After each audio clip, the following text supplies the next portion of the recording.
Okay, how are we doing? Maybe lower this a little bit. Come on, please. There we go. Is that good? That looks pretty good to me. I'm kind of in the center of the flame. Center of the frame. Let me know how I sound, guys. Or, I'll wait for confirmation. That's right. I've got two things going on here. So, okay. In the Discord, can you guys hear me? Okay. And of course, I have a new mic. I'm doing it from actually, again, the reason I do the live streams from a different point of view actually has a lot to do with bizarre compatibility things with YouTube and a specific camera only while streaming. Let me even this out just a little. Don't knock it over, Tom. That should be good. Okay. Yeah, make sure that there's nothing you're missing. Okay. Anyways, everybody, welcome to the, I guess we'll just call it January live stream. I actually technically skipped a live stream about a month ago, and well, it's just because I've been too busy. There's been so many videos, so many podcasts, both on YouTube, on RSS feeds for the patrons that I just haven't had time to do one of the live streams. That might just become a patron only one that I get out at some point as a reward for, supporting Moore's Law is Dead. So remember that those types of things are there. Exclusive podcasts, the ability to ask us questions if you support us, ad-free versions of podcasts that no one else gets, yada yada yada. There's really a mountain of content you get ad-free for supporting Moore's Law is Dead, and we can't do this without our supporters. But I figure we should get into it. Remember, you can ask me questions at any time. If you give me a tip, I'm more likely to notice the question here. If you don't, I'll just answer the ones I want to and put a priority on the patron ask questions, which they got to ask for free first, which a lot of questions today and a lot of good ones. But again, don't hold back. If you have a question in the live stream, don't spam it. Feel free to tip it, and I will get to it as quickly as I can. And I will just leapfrog between different questions as I move through the stuff I need to cover today. I guess before I get right into it, though, let me get one thing out of the way right here at the beginning. This live stream is sponsored by Micro Center, and they have a special deal for you guys in partnership with Moore's Law is Dead. You can get a free SSD if you just click a link in the description and follow the directions. It's free. It is a free 240 gigabyte SSD. Clicking on that link, getting your SSD helps me, and it shows that there's a following here, and they'll be more likely to keep working with me and give you more deals. And it also gives you a free SSD. So, don't miss that link in the description. I don't know. I'm supposed to do a big ad read for Micro Center that comes from the heart. And the truth is, I don't even know what to say, except that I think if you can go to one, they are clearly the best do-it-yourself store to go to for PC parts. Like, you don't need to sponsor me to say that. Like, that's true. That's why I'm happy to work with them. And, when I checked the 6500 XT, they had several in stock at MSRP, and they still do at many locations that I've checked. And, well, you can maybe pick that up or whatever else you want up. CPUs are a good time. Now's a good time to get CPUs and motherboards and such. RAM prices are reasonable, and they usually give you like CPUs for like $50 off what everyone else does. So, yep, sponsored by Micro Center. Go to Micro Center, get that free SSD, and I guess the only other thing I'll say is they have the new Asus PC builder as well that like literally lets you build a PC ahead of time on a go there, and then the PC's there. All the parts are there for you to pick up. So that's really cool as well. Anyways, I'll bring them up again probably near the end. But now that that's out of the way, let me see. I don't see any tipped questions. Make sure I didn't miss any while I was talking. Oh, wait. Was there one? No. Okay, well then perfect. So let me see here. What subjects should I get to here? All right. So I'm not even sure where to start on this live stream. I have the main subjects, of course, that I'm going to get to. I mean, let I guess I'll start with this. There's a link in the description, guys, about Nvidia raising MSRP in Europe. And And they just launched a graphics card, the 3080 12 GB without an MSRP. So I don't even know what I have to say about that. I mean, because at a certain point, it feels like if I bring these things up about Nvidia, no one cares.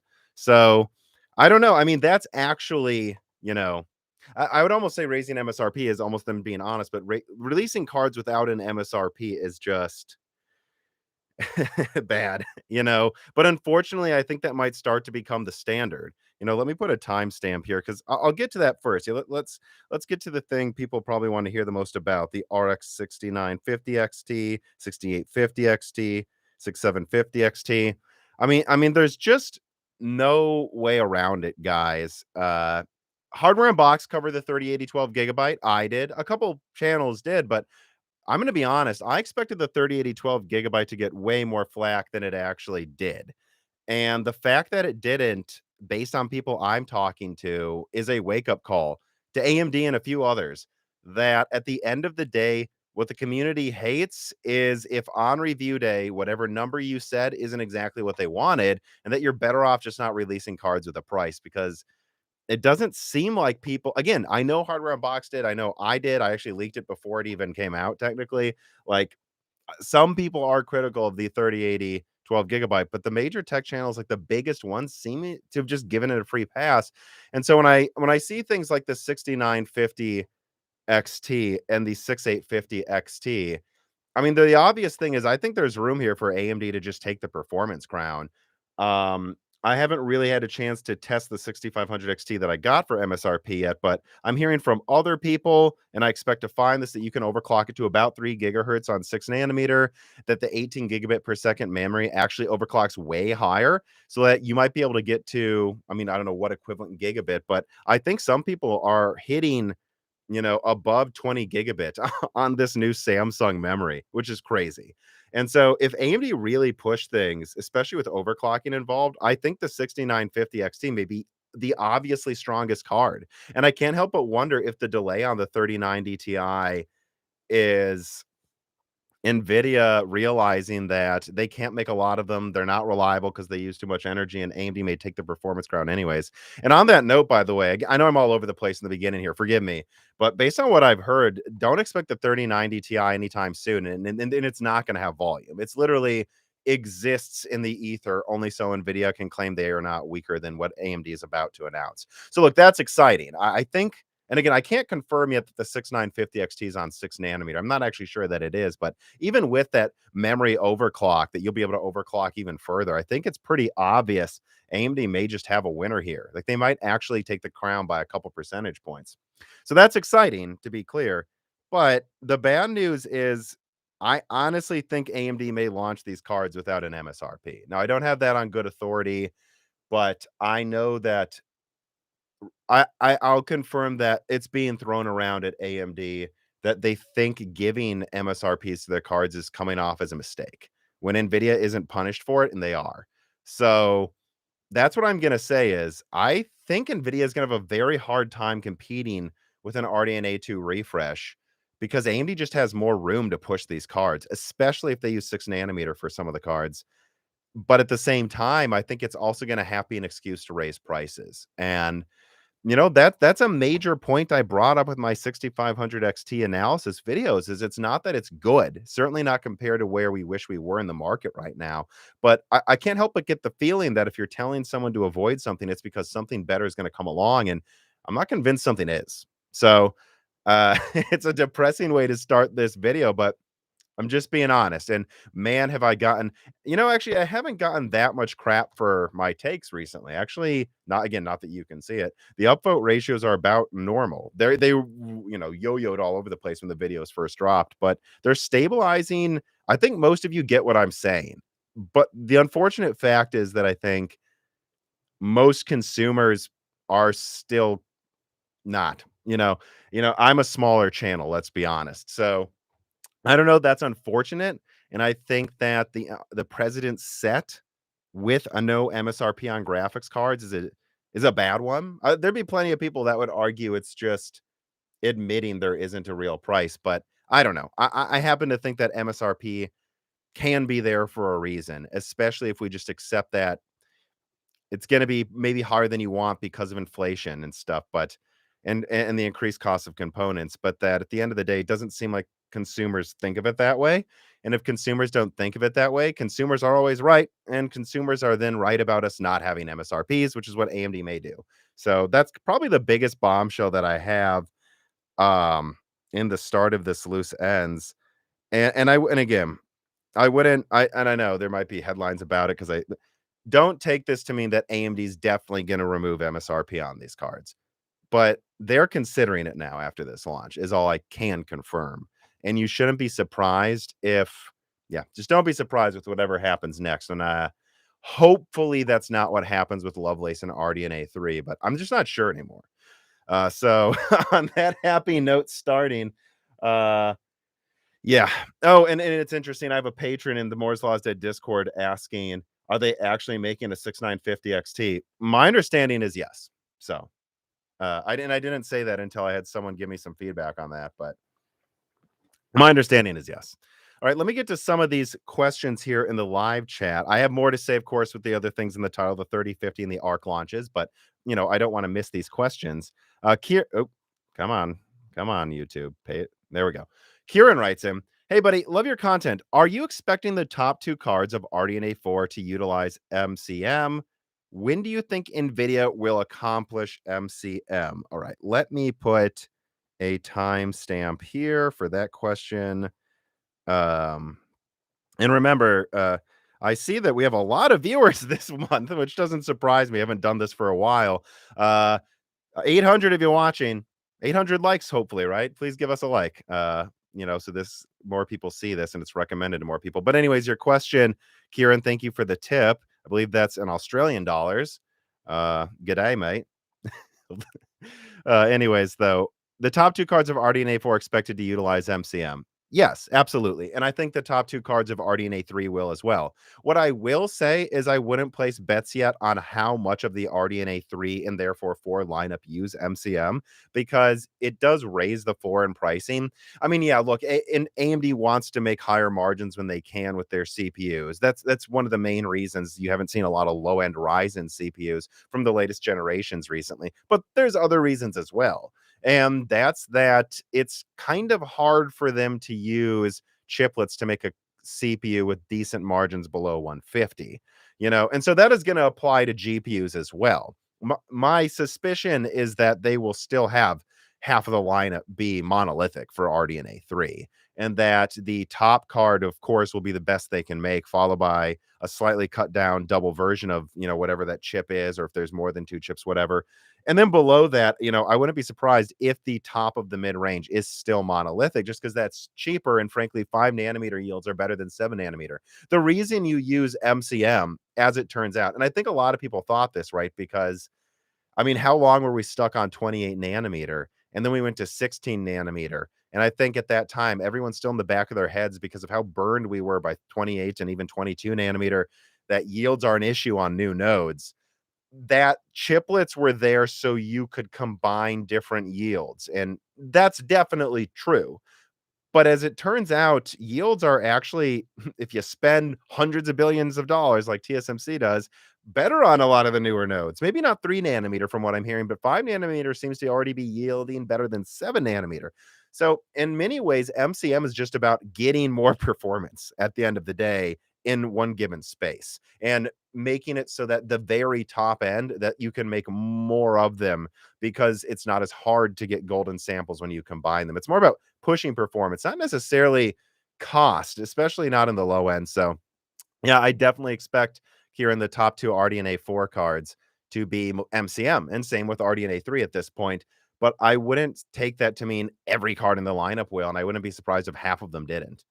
And you also asked, when will Nvidia accomplish MCM? I mean, I think Hopper is so, and I've heard pretty insane TDPs for Hopper, actually, like over 1,000 watts, and not just from people on Twitter. Like now, directly, I'm starting to hear those whispers. So, yeah, I mean, again, it's not so much about MCM isn't so much about improving yields, although it is part of that, so much as now Nvidia can make a 1,200 watt card, and I think Hopper will, but I don't believe Lovelace is yet. I think there's probably a reason the professional one is MCM first.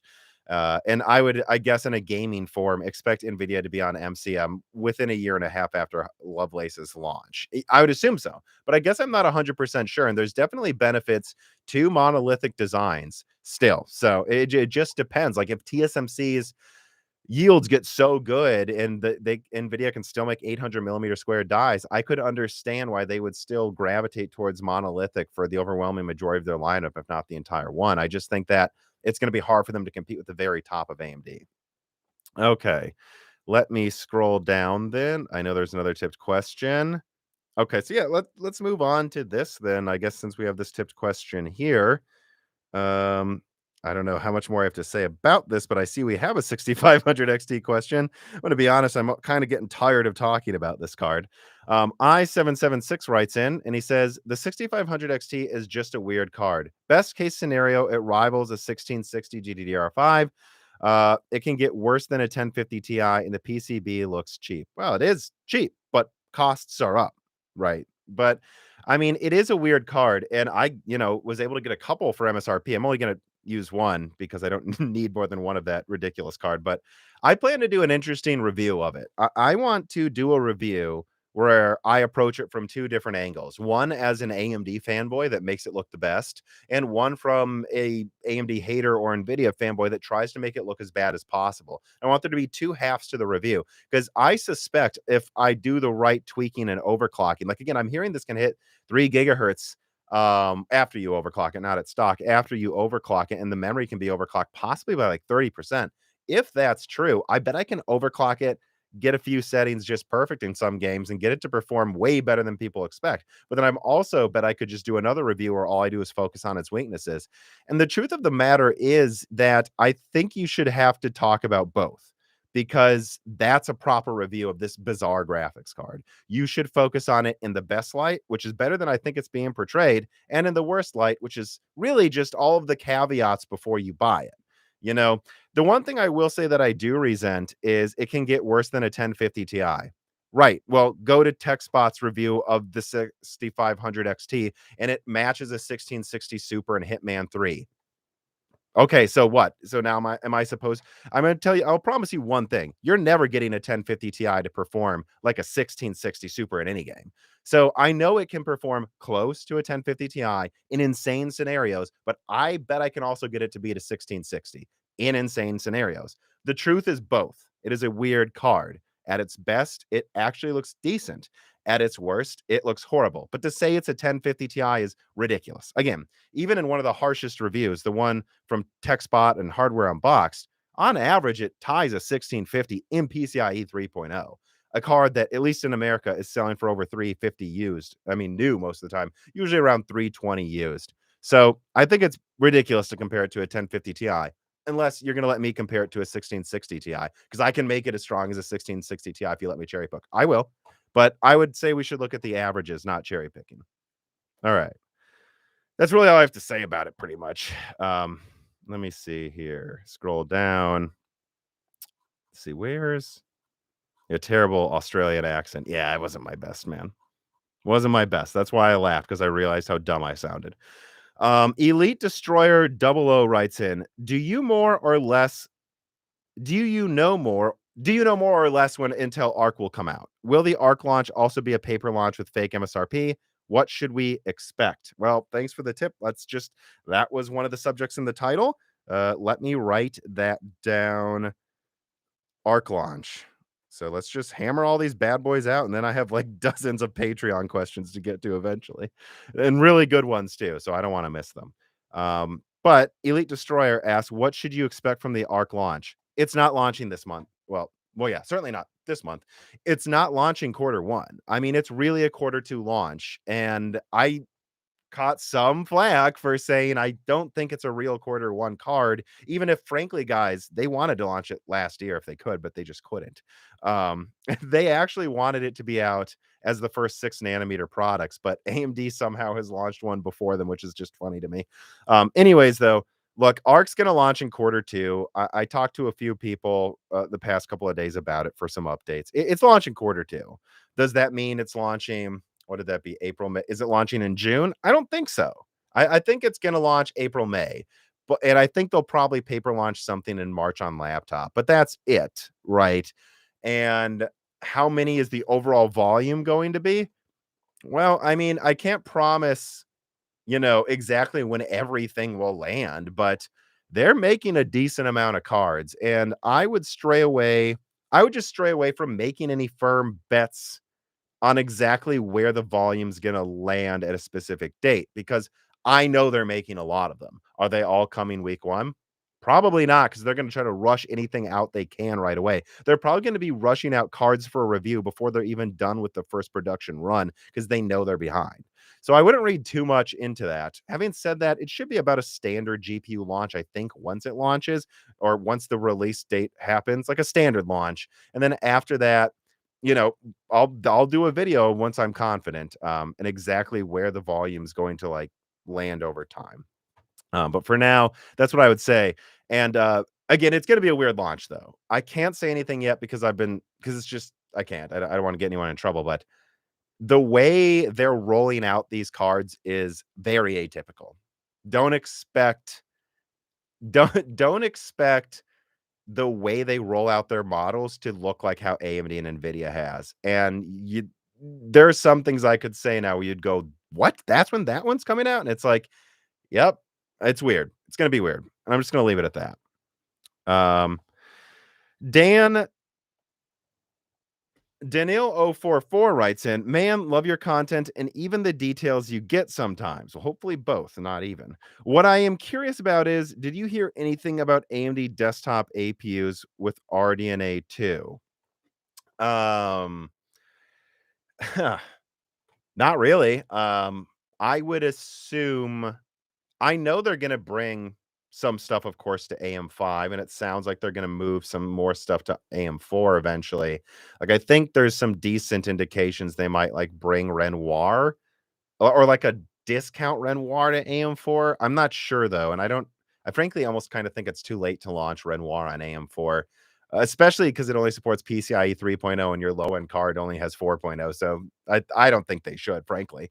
Like what I would hope they could do is launch some version of Van Gogh for like 120, that quad core Zen 2 with integrated graphics that aren't as good as Rembrandt, but better than Cezanne. So where would that put it then? Probably about, I don't know, RX 560 performance on desktop, probably, especially if you overclock it, maybe a little better than that. I think that would be nice, so 1050 Ti performance or a little, maybe more like 1050 performance. But I don't know that it has the memory controllers to do that because I think I've actually been told it's just an LP DDR5 controller. And I don't know what that means for supporting DDR5 on AM5. Again, I'm saying I don't know. But yeah, I think they'll bring some version of a Van Gogh, an iteration after that. I'm very pretty certain they're going to bring. Yeah, so some of these are going to come to AM5, but I can't promise when. I mean, I think that's a safe guess, though, right? Of course, they're going to eventually bring RDNA APUs to desktop. It's just hard to say when they would prioritize doing that when they can't even make enough of anything to satiate demand as it is. Nibby Colisp 97 writes in, "Terrible Australian impression." I agree. I butchered that one. Do it again. Dango at my baby. Any idea how long AM5 could last for? Similar to AM4. So wait, AM4, yeah. So do we need a timestamp for this? Yeah, let's put that there. Yeah, this is a topical question. AM5 longevity. Okay. How long do I think AM5 will last? Well, AM4, if I'm remembering correctly, came out what?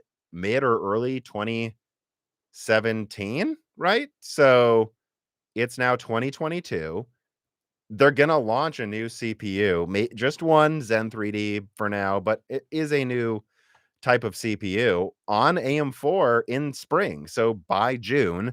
And so if that's exactly 5 years of longevity there, and they'll be supporting products on it, I believe, for another year after that, probably. So yeah, I mean, that's, depending on how you dice it, let's say 5 years of it being the main motherboard at least.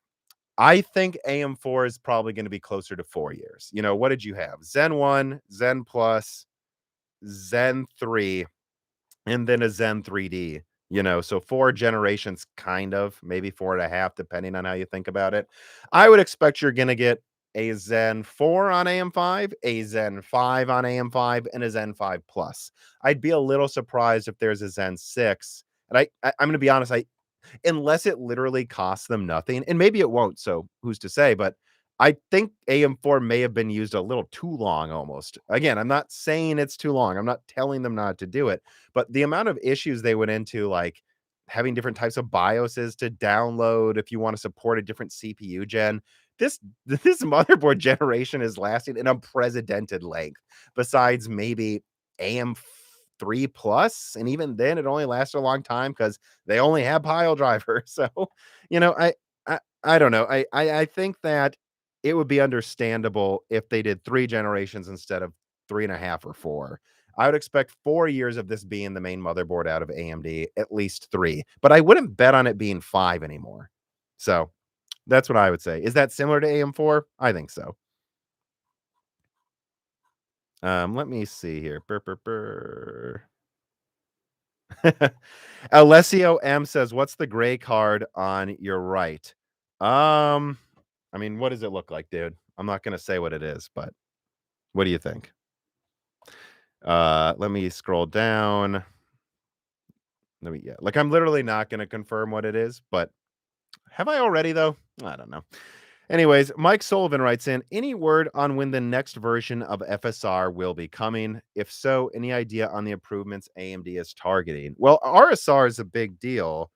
And I think it doesn't that come out in February? I don't remember exactly because I have Nvidia graphics cards, but I'm almost wondering if I should hold my 6500 XT review for when that launches to see if it's really changes how you think of it. Probably won't because it's still a 1080p card, but although interestingly, on average, in a lot of reviews, the 6500 XT ties the 570 in 4K, which surprised me. Again, of course, if you have PCIe 4.0, that goes to show that Infinity Cache definitely is boosting bandwidth, even if it's being stretched beyond where it's ideal. Anyways, though, the next version of FSR, I mean, you know what? I think at this point they should just focus on decent updates and support until RDNA 3 launches. I don't think they need to do a giant FSR 2.0, frankly, until around RDNA 3's launch. They have about half a year. I'd say right now is about getting support. Right now is about making sure RSR works in just about every game and just like kind of dotting the I's and crossing the T's.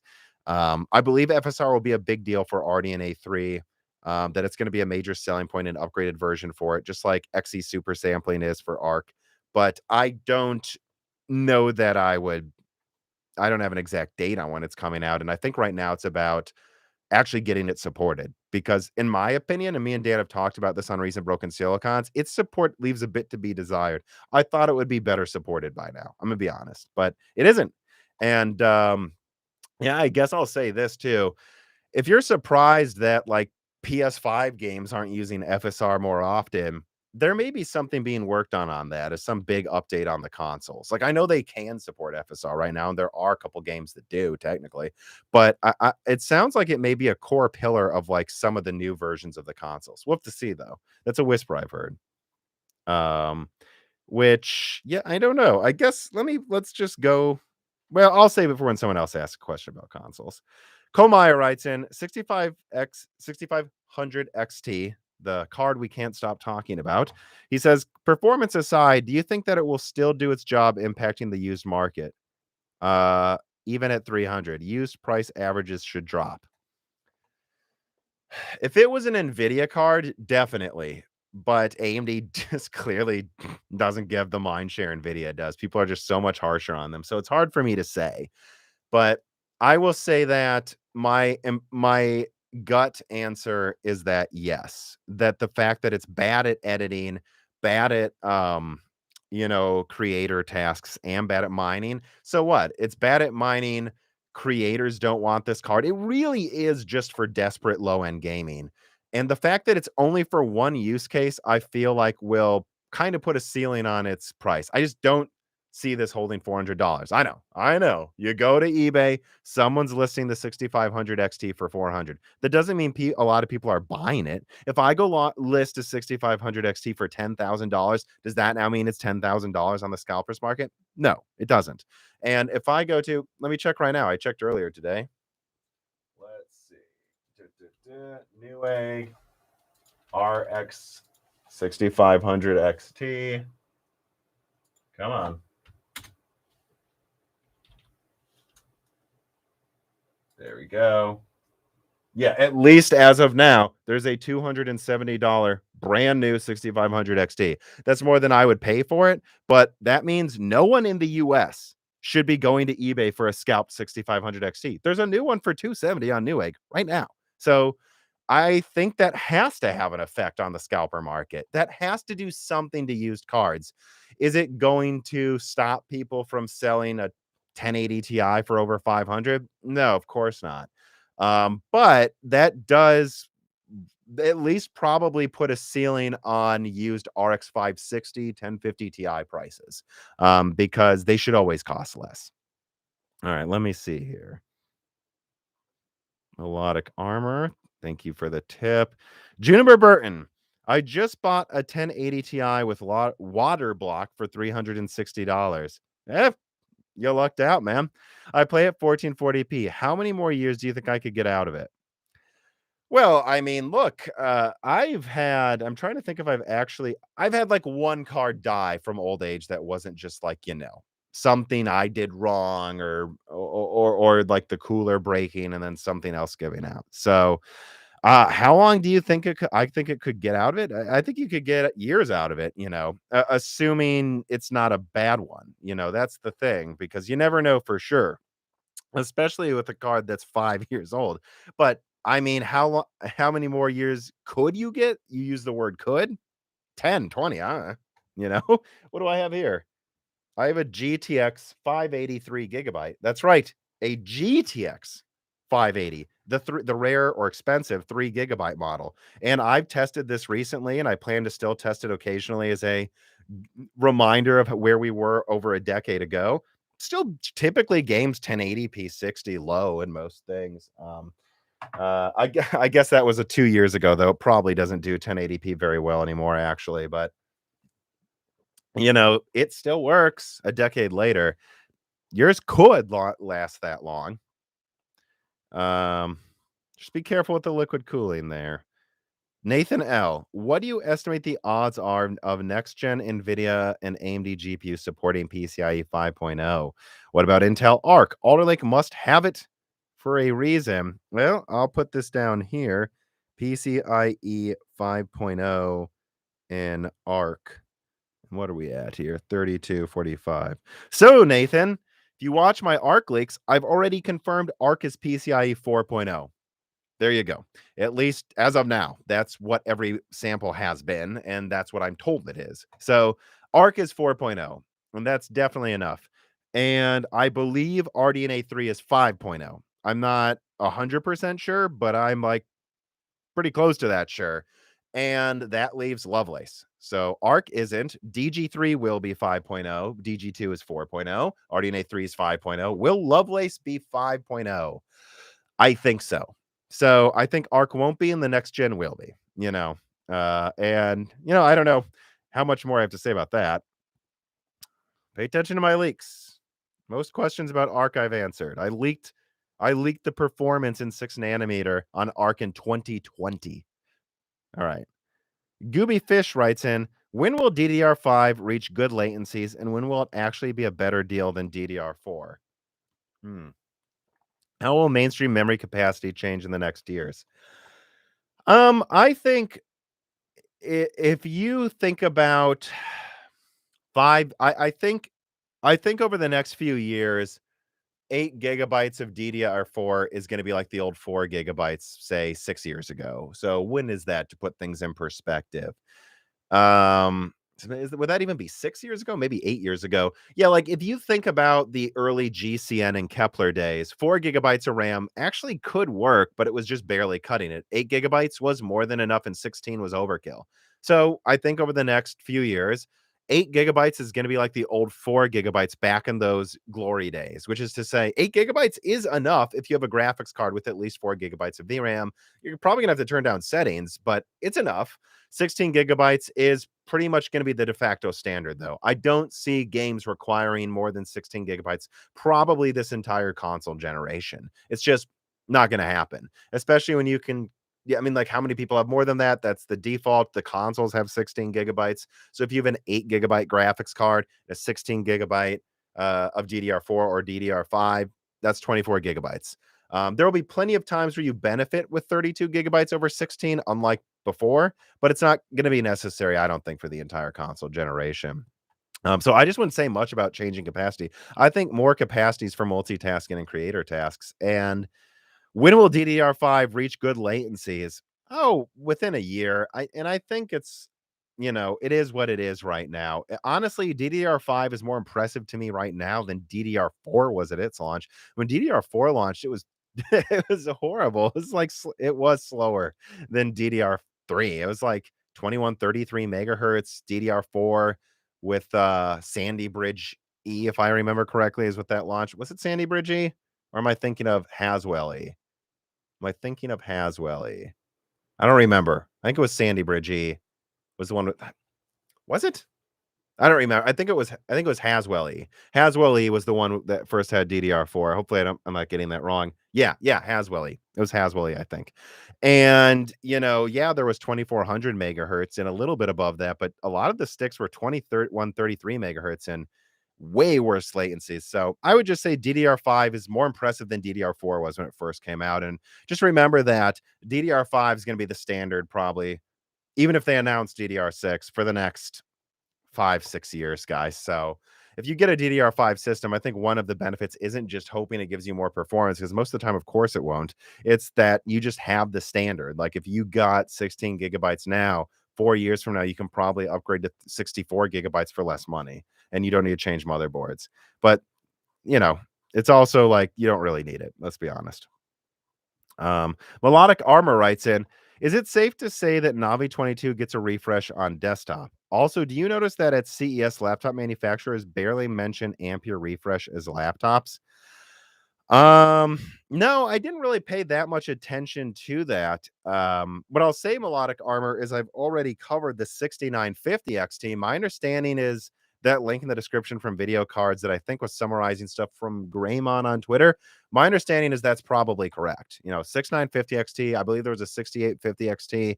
I think there may have been a 6800, 6850 non XT, wasn't there? And a 6750 XT. My understanding is those are coming. I'm not sure when, though. That's all I will say. As in, I don't know like exactly what week or month. Intel, all right. Jay Chu writes in, Intel's $20 billion investment in Ohio. Is this a good thing or a bad thing? I guess I can put a timestamp for this. Intel, Ohio, we'll call it, right? It's a good thing, I think. It's at least not bad. I don't know how you paint it as bad. Even if you're not an American, you want diversity in manufacturing locations. Like what? Again, it's like, forget geopolitics. What if a natural disaster wiped out Taiwan, or not even wiped out, right? But like shut it down for a month? That'd be very bad. I think we should have manufacturing locations in way more places. America, Europe should be trying to get as many as it can for national security reasons. Building and investing in Ohio for this fab is definitely a good thing. Do you think it is fair to ask taxpayers' government to subsidize it? I don't think it's a matter of fair. I think these are adults. I think if taxpayers don't want to subsidize it, they don't need to, but it's up to them. And so, if you want to be New York and kick out Amazon, I don't know, like, whatever, do that. But there goes 25,000 jobs. So I hope it was worth it to stick it to the man. I don't, it's like, I don't see it as fair or not fair.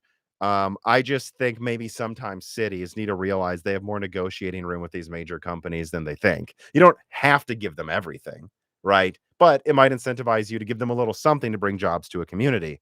And I know a lot of people that as much as people are moving to places like Austin and such, that there's a lot of people that are in a different stage in their life and they want to move to a place that's cheaper to live in, Ohio maybe, and that they maybe love to work for Intel in a place that's cheaper to live.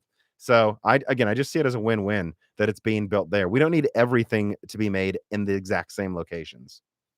I mean, it's honestly dangerous for the supply chain. Baked Cracker writes in and says, how do you view the future of computing? Quantum computing seems to be replacing all the old systems, internet, financial, scientific. How? Not quantum, not quantum, not quantum, not quantum. Nothing's being replaced by quantum right now. It's all scientific still, and I'm ready for the big headline. This new quantum computer can do. It's not real yet, so it's all still hypothetical and scientific. And there will be people that disagree with me, but frankly, it's one of those things where I am gonna need to see it in a practical use case to believe it, and I think it will be. But I think quantum computing's biggest use is hacking your passwords so far. I don't I'm not so sure we're gonna get to, well, I won't spoil the show Devs, but it involves quantum computing. Devs is an amazing show. Don't miss it. I don't think we're going to get to any of the stuff they're doing in that for a very, very, very, very long time, maybe never. Again, I'm going to quote Jim Keller when I saw him in person and talked to him at Hot Chips in 2019, the last Hot Chips they did. I'm so lucky I got to go to the last one in person. Jim Keller said quantum computing is pixie dust and like basically laughed people out of off the stage when they asked him questions about it. I'm inclined to think the same thing. Now, I've interviewed a person doing quantum computer research on Broken Silicon. You can listen to that episode. I don't think it's always going to be pixie dust, unlike some people, but until it's not, it's like I don't have an opinion, guys. I'm already so wrapped up talking about all the other stuff you can buy or not buy right now, before I worry about quantum computing. That is my take, at least. Mario Rodriguez writes in, review sites recommend Alder Lake. Why are enthusiasts not buying these processors in droves as AMD counterparts still hold the top bestseller spots? I'm going to make this a timestamp because I actually have something to say about this. Let me see. Alder Lake budget builds. I mean, people are buying Alder Lake, but the fact of the matter is AMD's finally got mindshare and good, I guess. It's high time AMD's able to get something when they have a good product. But, as much as we complained about Nvidia and Intel's mindshare, I don't think Radeon has very good mindshare yet, but Ryzen clearly does. And so people will buy it based on word of mouth. That Ryzen's great. You want to get Ryzen. That's still the status quo in most circles right now, or half of the circles. And so I think you see a lot of people buying Ryzen. Not to mention that if you already have an AM4 motherboard and you get the 5800X on sale at Micro Center, sponsor Moore's Law is Dead, which it was over the holidays on sale for like $300. Yeah, I mean, I would just get a 5800X over building a new system. I would. And so there's a reason a lot of people are still buying Zen 3. Do I think more people should be buying Alder Lake as their new build? Maybe, but Intel is taking some market share. And again, it's not like Alder Lake's better than Zen 3 in every way. It's got more performance generally, not always. It's not as efficient sometimes, but sometimes it is actually more efficient. It's, overall, I'd say it's better, but it's not like it's some slam dunk. It's not like Zen 3 versus Rocket Lake. So there's reasons people are still buying AMD processors because they're really not worse all the time. They're not. What I will say is when it comes to budget builds, I mean, God, you can get a DDR4 LGA 1700 motherboard, an oh no, not 18, and a $180 i5 right now that blows away the 5600X, and RAM prices aren't bad. SSD prices aren't bad. So I know the GPU market's completely fucked right now, but I want you guys to think about that. That you can do a budget build with an i5 that blows away the 5600X for way better pricing than what you could do last year. And guess what? That won't hold back the 6500 XT. The more I think about it, the 6500 XT is just kind of not what the gamers waiting to get something on an old system wanted. But if you're building a new budget build, you couldn't do that last year. Straight up. You couldn't get a GPU and and the CPUs were still more expensive than before. Now Alder Lake has brought down CPU pricing. The motherboards are pretty reasonable for the amount of IO you get, and it won't hold back a 6500 XT new right now for below everything else on the scalpers market. So I think that's worth thinking about. And that's why I think OEMs love the 6500 XT, because they have an option and it's not weaker in their systems. Now, if you're someone with an old, certainly PCIe 2.0 system, well, yeah, it sucks still. I don't know what to tell you, but at least budget builds are possible again. Like, they literally weren't possible last year. Now they are. 6950 XT beats a 3090. Will it beat the 3090 Ti? Well, again, it's like, are you going to cherry pick? I just saw this here from the chat. I mean, look, the 3090 Ti, I'd say the 3090 is, if it's not CPU bound, which Ampere often is, if the 3090, you can maybe say it's 5% stronger than the 6900 XT. If you overclock both of them, it's a tie. The 3090 Ti is going to be like 7% stronger than the 3090. But going from 16 gigabit per second to 18, you know, that's going to give you, what is that then? More than a 10% boost in bandwidth. If AMD really pushes the clocks on the 6950 XT, if it's on 6 nanometer, they could go to like 2.9 gigahertz. I'm sorry. I think what you're going to see is the 6950 XT slightly beat the 3090 Ti. But if you overclock both of them, the 6950 XT wins by 10% or more. And that's going to be a hard pill to swallow for Nvidia. Now, of course, in ray tracing, at least with the most of the games out right now, Nvidia still has an advantage. I do think that's going to slowly change as devs optimize for RDNA 2 more. But yeah, I mean, I think the 3090 Ti is going to be a way worse choice than the 6950 XT, especially because I'm going to be told the 3090 Ti is going to be like $4,000. So like, even if AMD removes MSRP with the 6950 XT, I don't think it's going to be that expensive. I think you're going to be looking at AMD's cards, being way cheaper than the 3090 Ti. Not to mention, again, like I said earlier, the 3090 Ti, like, I've been told this thing is like basically not going to be made and not even coming out for months. So maybe they'll paper launch it in a month, but it's not even going to have volume for months. I mean, this isn't a real card anyways. So if you consider that the 3090 Ti isn't a real card and the 6950 XT, I think, will be a real card, then it definitely beats the non-existent 3090 Ti. Or I'm sorry, the Ti. All right, let me see. I've gone through the tip questions, I believe. Yes. So I got to get to some of these goddamn patron questions. Let me move my mic here. Burp, burp, burp. And yes, my setup is changing slowly.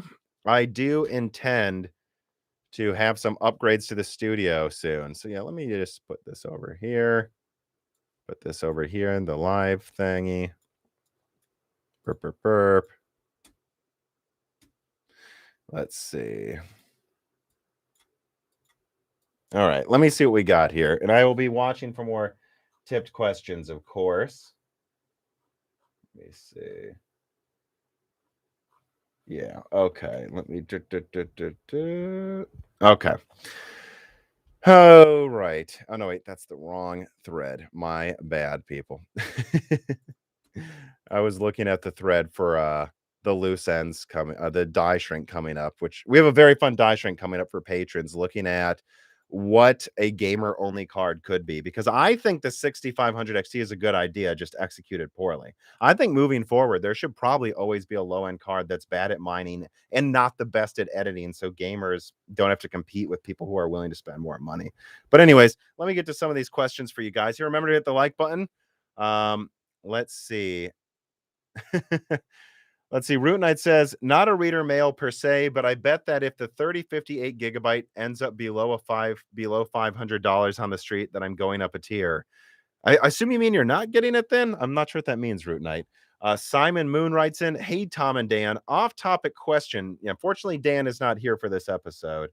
But he says, off-topic question, but I don't know where else to post this and would love some insight. After the Microsoft acquisition, is it even remotely feasible that this could put them closer to on par with AAA games at Sony? Could this potentially open a door to them opening up the platforms? We already see Sony pushing towards the PC market, and the money that both sides lose by not getting being cross-gen seems crazy from a business perspective. It was just a thought I had when I was trying to work out what benefit they truly gain by locking out players. Yeah, so I guess I'll put a little timestamp here, everybody, for Activision Blizzard. So let me see here. Let me see. We're at about 49:45. Activision MS. So, look, my next guest is a business attorney who's going to talk about the legality of Microsoft buying Activision, like if they're likely to be investigated for monopolistic practices in the same way that Nvidia is for buying ARM. I don't think they're going to be, by the way, but there's some nuances, and it seems like according to if you ask a lawyer, there's a non-zero chance the FTC may investigate this acquisition. Probably not, though, in a big way, but it is a non-zero chance at this point. But in terms, so I'll say that. And remember, patrons get it first and ad free. It's a great episode. It turned out fantastically. The next Broken Silicon is going to be one of the best ones, I think. But as in terms of like locking games away from other consoles, what I would say is I think and I think Phil Spencer literally said this publicly, did he not? I was told by Dan, at least, speaking of Dan, that Phil Spencer had a meeting with Sony executives and assured them that Call of Duty isn't going to be pulled off the system. Now, I think the real question is, are they going to bring the next Call of Duty to Game Pass day one? And I think that's a real question because I don't know how many people on Xbox buy Call of Duty every year, but let's say it's even 5 million, which it's probably usually more than that. Let's just do 5 million, 1, 2, 3 times $70. I mean, what do we get here? 1, 2, 300 is it 300? It's a lot of zeros. Sorry. 350. Let me just make sure I don't have that wrong. 1, 2, 3, 1, 2, 3. Yeah, $350 million. So does Microsoft not want to make $350 million after, because you don't exist to lose money? I don't know. I think they're probably going to bring their old Call of Duties to Game Pass. And I think that the most they'll do at first is have Call of Duty on PlayStation and say you can pay $70 on PlayStation or you can get it on Game Pass for free. Which one do you want to do? I don't see them pulling it off of PlayStation anytime soon, though. But that's really all I have to say about that. Look out for that next Broken Silicon because it's a fantastic discussion with a lawyer and a gamer. He's a big gamer too. About this whole situation, including Nvidia buying ARM. He had some very interesting things to say about the legality of it. Let's see here. Someone in the chat says no more timed exclusives for PlayStation. Yeah, I don't know if that's true. I will say this about the acquisition as well as I'm not happy that the industry is probably going to become just a few big players limiting who can play different games. And anyone cheering for the Microsoft Activision acquisition needs to consider that Sony's not as big as Microsoft, but Xbox isn't all of Microsoft. They're not always going to spend that much money. And Sony will do, like Nintendo, anything they can to survive because they can't live without PlayStation. What do you guys think the value of Ubisoft is? Go look it up. I think it's a little under 7 billion euro. Sony's over $100 billion company. They'll take out loans and those loans will be guaranteed. They'll get the loans if they want them. I'm not saying they're going to buy Ubisoft, but I am saying I think it's a good chance now Sony's going to try to buy out Konami's IP, Square Enix, possibly Ubisoft, Sega, Capcom. They're going to try to get these now. And so I don't know what you gain. It's like I'm not happy about this arms race because now it's going to get stupid for everyone involved. It's going to suck. And it really doesn't help. Oh man, $78 billion, $68 billion. You could make over 100 Grand Theft Auto 5s with that money. You could have made 100 new game studios to make new games. Now you're just pulling them away from other people. But whatever, I guess this is the world we're living in. Yeah, someone wrote in, John Ashby. Phil Spencer said he would honor all current contracts with Sony, which I expect them to. I think eventually you can't rule out, though, that Call of Duties will be just on Xbox. I just don't think that's going to happen this one. Maybe the next one. I don't think, at least. And again, I want to be clear. I'm not saying I'd be happy if Sony got Square Enix. I don't know why I would be. I'm just saying, like, now you guys should be ready for that. 'Cause I think that's what's happening. It's gonna suck. Let me see here. Timo H writes in, first question on the 3050 and 6500 XT. Some are suggesting a do-it-yourself mod of a 3050 based on board pictures. Could we see these new cards modded like the 3070 16 gigabyte? Yeah, I don't see why not.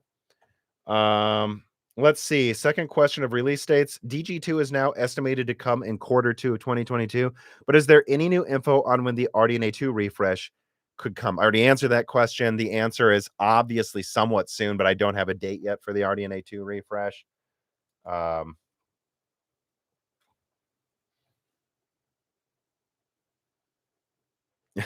sorry. I just saw some more info about the 3050. I'll get to that soon. I have some stuff about the 3050. Balto writes in from the Patreon, just like you can for free if you support Moore's Law is Dead. He says, sorry, you mentioned that Microsoft could have gone with 22 gigabytes of RAM on the Series X. So let's say if they did that, how different would things look when it comes to the pricing and performance compared to the PS5 and the current Series X with only 16 gigabytes? I love this question. I've been meaning to get to this because I've got some information about the Series X's design that I haven't had a good time to talk about yet. So let me put down a timestamp here. And I believe I'm going to be the first person to kind of talk about this. This is actually kind of important information for how you think about the Xbox Series X's performance. Xbox 20 gigabyte. So here's my understanding. The way that the Xbox Series X's segmented memory is described, at least to me, comes off as a little misleading. It's not so much, there's not two memory controllers. The Xbox Series X doesn't have this memory controller with 6 gigabytes and this with 10 gigabytes. It has 10 memory controllers at a 32 bit, or I think it might technically be 20 times 16 bit. In other words, if Microsoft wanted to, it's not 22 gigabytes, Falto, it's 20. Microsoft could have given the Series X a unified 20 gigabyte pool. Let me say this just right off the bat. If they would have, it would have been stronger than the PS5. There's just no doubt, right? At that point, it is a firm bandwidth lead of like 30% or something, right? Or maybe more, 35%. It has more RAM, which I do feel like this next gen of consoles, I think 20 gigabytes would have been the perfect amount of RAM, actually. It'd be like if you had 12 gigabytes of system memory and 8 gigabytes on a graphics card, especially if you optimize for the console. 20 gigabytes should be perfect. But, you know, that RAM is expensive and they wanted to save money, which I guess right now they're probably happy they did because RAM prices have doubled. So, what Microsoft did is, again, they have 10 memory controllers, right? So, 4 of them have 1 gigabyte attached. 6 of them have 2 gigabytes attached. That's how you get to 16 gigabytes total. So think about what that means, right? It's not really unified though. Then you have a situation where you have some 32-bit memory controllers having to do more work, right? So it depends on how you look at it. And certainly the PS5's unified memory, despite it being better, not better than the Series X, but better to be unified than not. That it has to use that for powering the for feeding the CPU as well. So it's not like it's the exact same as, it has its own weaknesses too. But in other words, yeah, I mean, that's why when they say 560 gigabytes per second, theoretical maximum for the Xbox, yeah, only if you're using 10 gigabytes, guys. They're always going to use 16 though. So it's not as simple as saying that its real bandwidth is like 400 gigabytes, or you could get to that number depending on the task you're doing. But it's also not fair to say it's really 560 because it's never going to be operating at that theoretical max bandwidth. Unless maybe you're running backwards compatibility games, which actually maybe then you will. I don't know. But that is to say that explains why the performance of the Xbox and the PlayStation are so similar. It has 10 memory channels, but 60% of them are running at lower bandwidth than the PS5, unless you only use 10 gigabytes, basically, which no dev's going to do that. So I think that's interesting. The interesting aspect of this realization, though, and by the way, for those wondering, like, how do I know? Like, I know people who work on these consoles, and that yeah, I am not going to say more than that though, because I was really sworn to secrecy around this. The interesting thing about a 10 channel 20 gigabyte Series X though is they could launch that. They don't need to design a new die. If Microsoft wanted it to, they could die shrink the Series X to 6 nanometer and probably clock it. I mean, it's already clocked really low, frankly, for RDNA 2. I think if they put this on 6 nanometer, Microsoft could possibly have yields that are good enough where they just leave all 56 compute units enabled, maybe. And even if they disable some, they clock it 20% higher than it is now. And then they give it a unified 20 gigabytes of memory. Yeah, I think Microsoft could have a refreshed console without almost any design work that only costs maybe $50 more to produce, maybe more though due to shortages. And what I'm saying is I think if Microsoft wanted to in less than a year, they could launch a Series X refresh with 20 gigabytes of RAM for $600 that's 30% stronger. I think they could. And I think it would be hard for Sony to compete with that then because then the whole performance argument's done. You know, having said that, there are similar things Sony can do. I just don't think they have as much room to push it. But I'm not going to talk about that because I've actually heard some interesting things about console refreshes. But I did put that in the description that I would talk about Xbox and PlayStation a bit. You guys really should expect refreshed consoles, maybe at a higher price within about a year and a half. And it's because Sony and Microsoft aren't safe from these shortage cost increases. You know, they're losing money they didn't think they would making these right now. So the good news is we might see it's not going to be as good as a Pro or, it's not going to be that big of an uplift like the PS4 to the PS4 Pro, but I think we could see like 30% boost consoles with more storage potentially. Maybe not for the Series X. I think that probably has enough storage, but maybe the PS5 and the Series S on 6 nanometer in a year. And that might be pretty cool. It will probably cost more though, because they're losing money now on these consoles. Honestly, if you got a Series X or PS5 for $500, that was the real winner of 2020 in terms of graphics cards to buy, because I actually think they may raise pricing on those too. So it's unfortunate, but count yourself lucky if you got one of those consoles. All right, that's my console talk for you people that are interested in that. Carlos Lopes writes in with Unreal Engine 5 shifting Lumen to use hardware. Is the ubiquity of ray tracing about to explode, especially considering the consoles can do it now? Yes.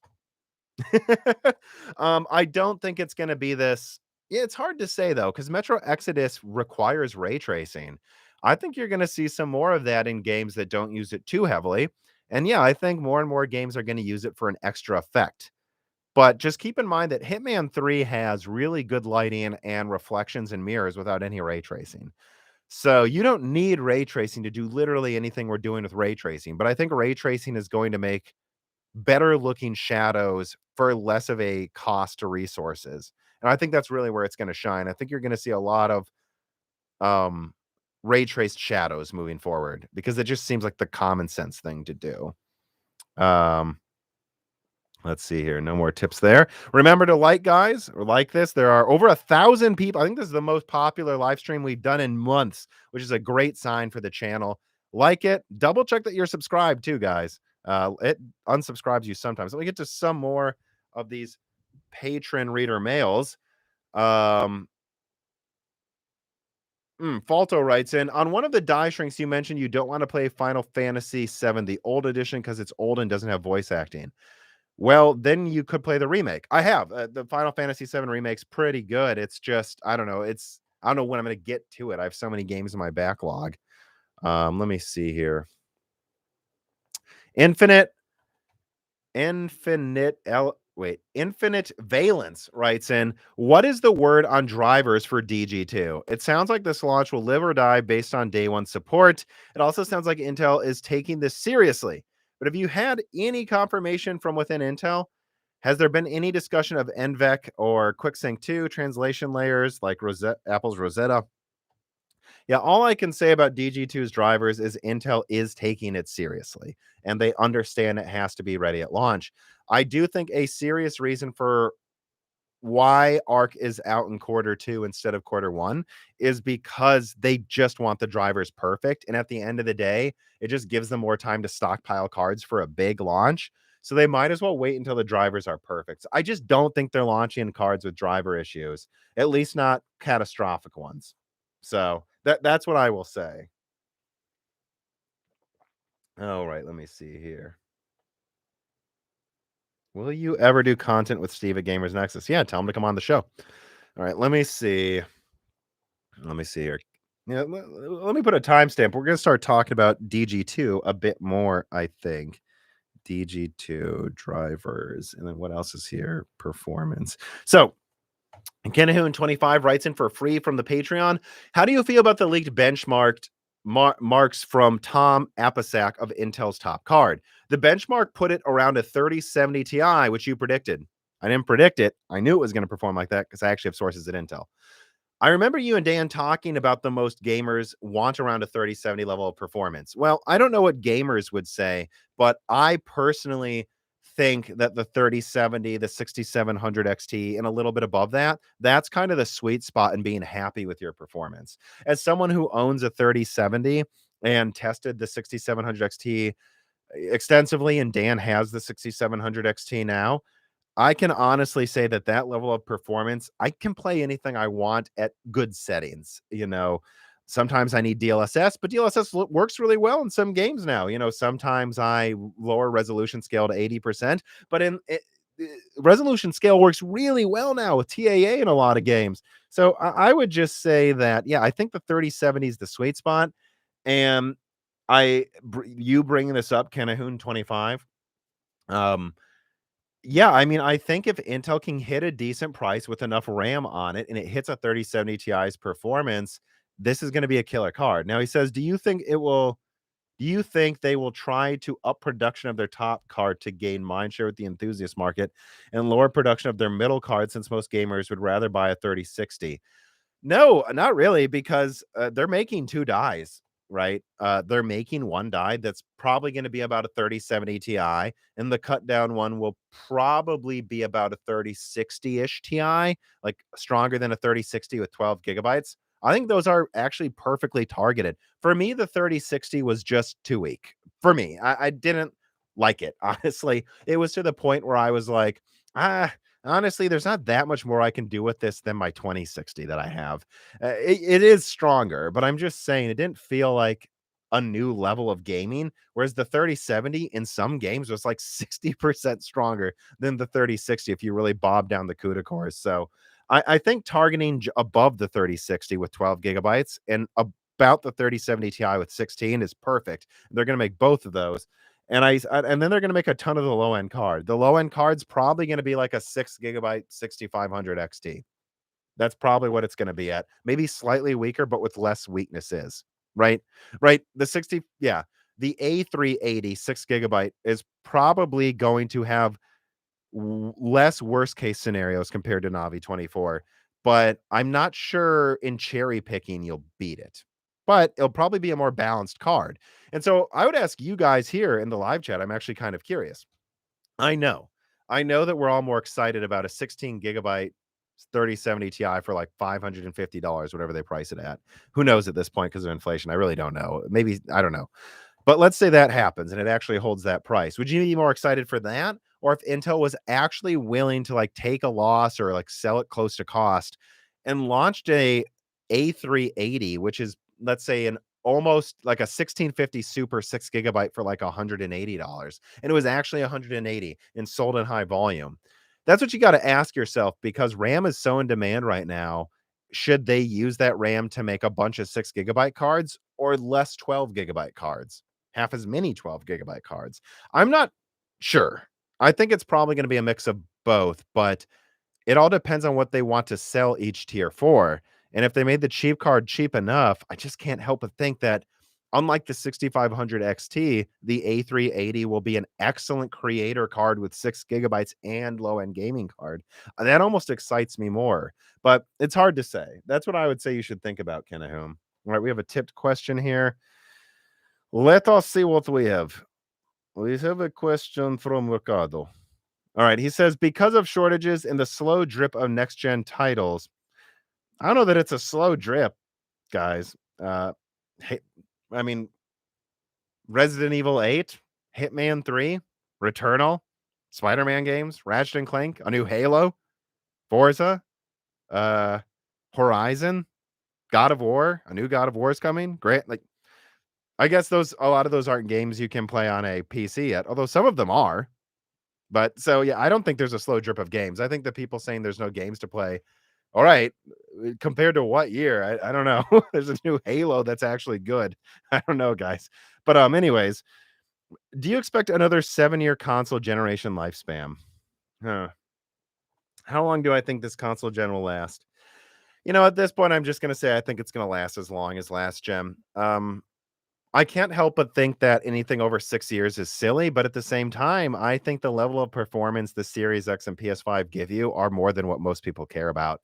So, it's already hard to get a lot of people to upgrade the PS4 to the PS5 if it wasn't for the fact that a PS5 is $500. Duh, get a PS5 for 500 if you can find one over a $300 PS4. Of course, it's like 10 times the performance. Why would you not? But if it wasn't for the price, I think people are pretty happy. And man, there's competition this gen. I expect eventually there will be price drops, not for years, of course, but eventually, if there's like a $350 base PS5, I just can't see a lot of people needing more performance than that until it's like a huge upgrade again. And I don't know what that would look like for more than 5 years. So, yeah, I'd just say 6 years again. Do. But I'm not 100% sure. You never know. God of War is out right now. Give it a go. I meant the next God of War. I already played that God of War years ago.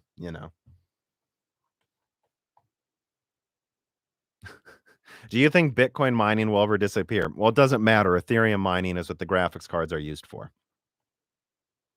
And everything goes away eventually. No time soon. At least not Bitcoin. Never know about Ethereum. You never know if Ethereum could just crash. All right, so let me get to some more of these patron questions here. We have a lot of them. Chris Rich writes in, this question was inspired by your excellent videos that went into the costs of the RX 6500 XT. Thanks, I try. In particular, the shipping costs. There's already lots of calls to localize chip production more. But what about products like graphics cards, at least having some local manufacturing in North America, Europe?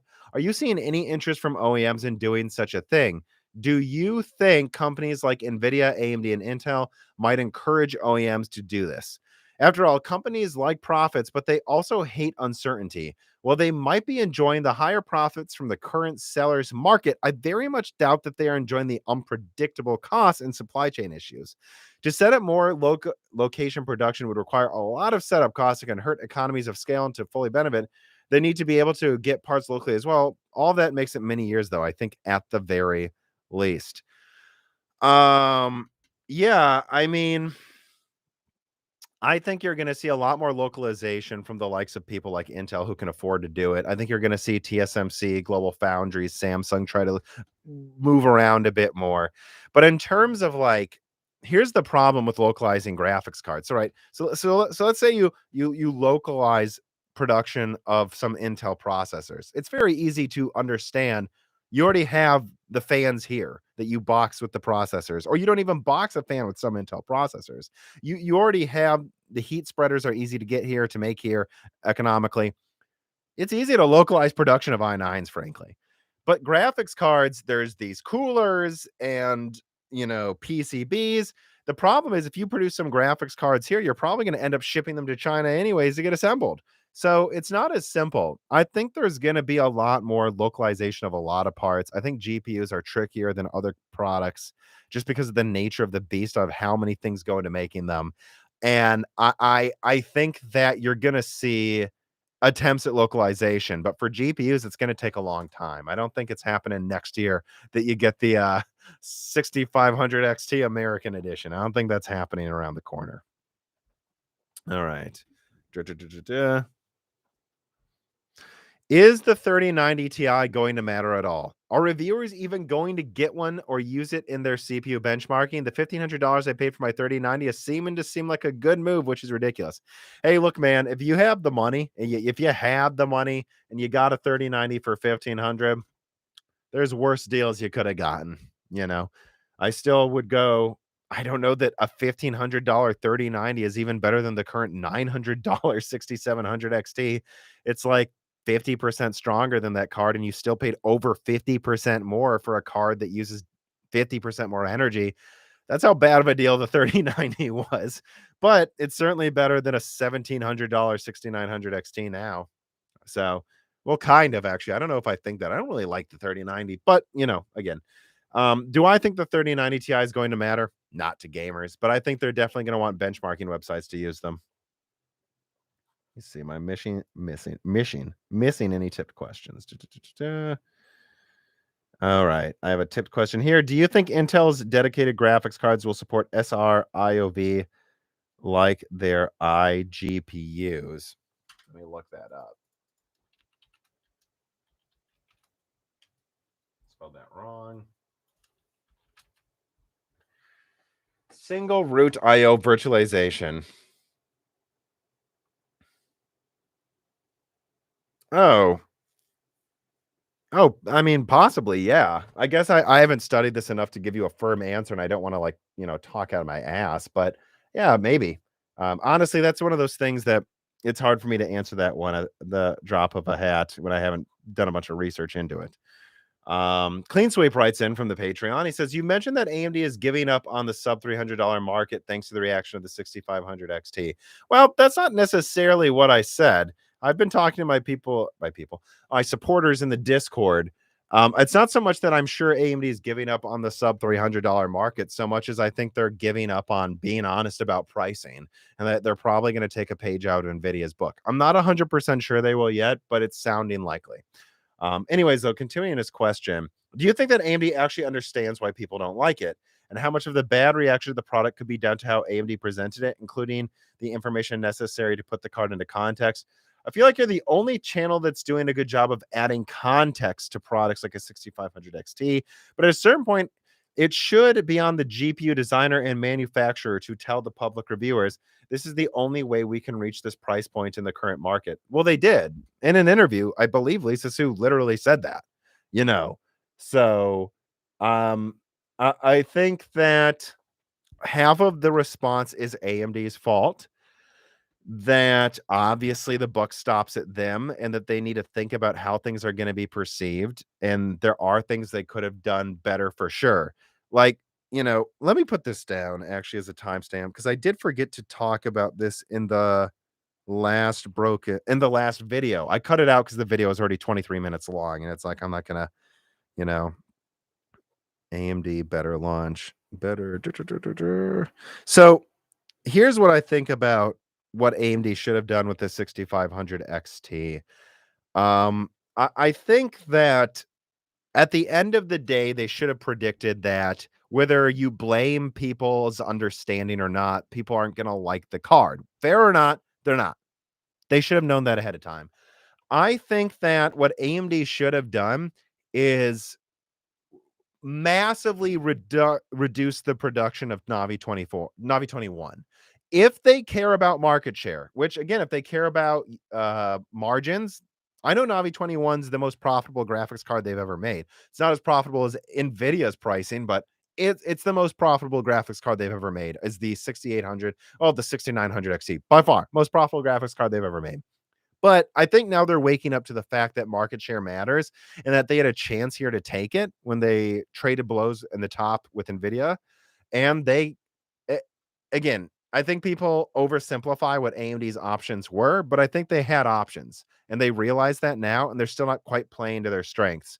What I think AMD should have done is cut Navi 21 production in half and almost not launched Navi 22 on laptop, because at the end of the day, high-end laptops are always going to use Nvidia because people want the Nvidia sticker. Let's be honest, they do. I know maybe you don't, most people do.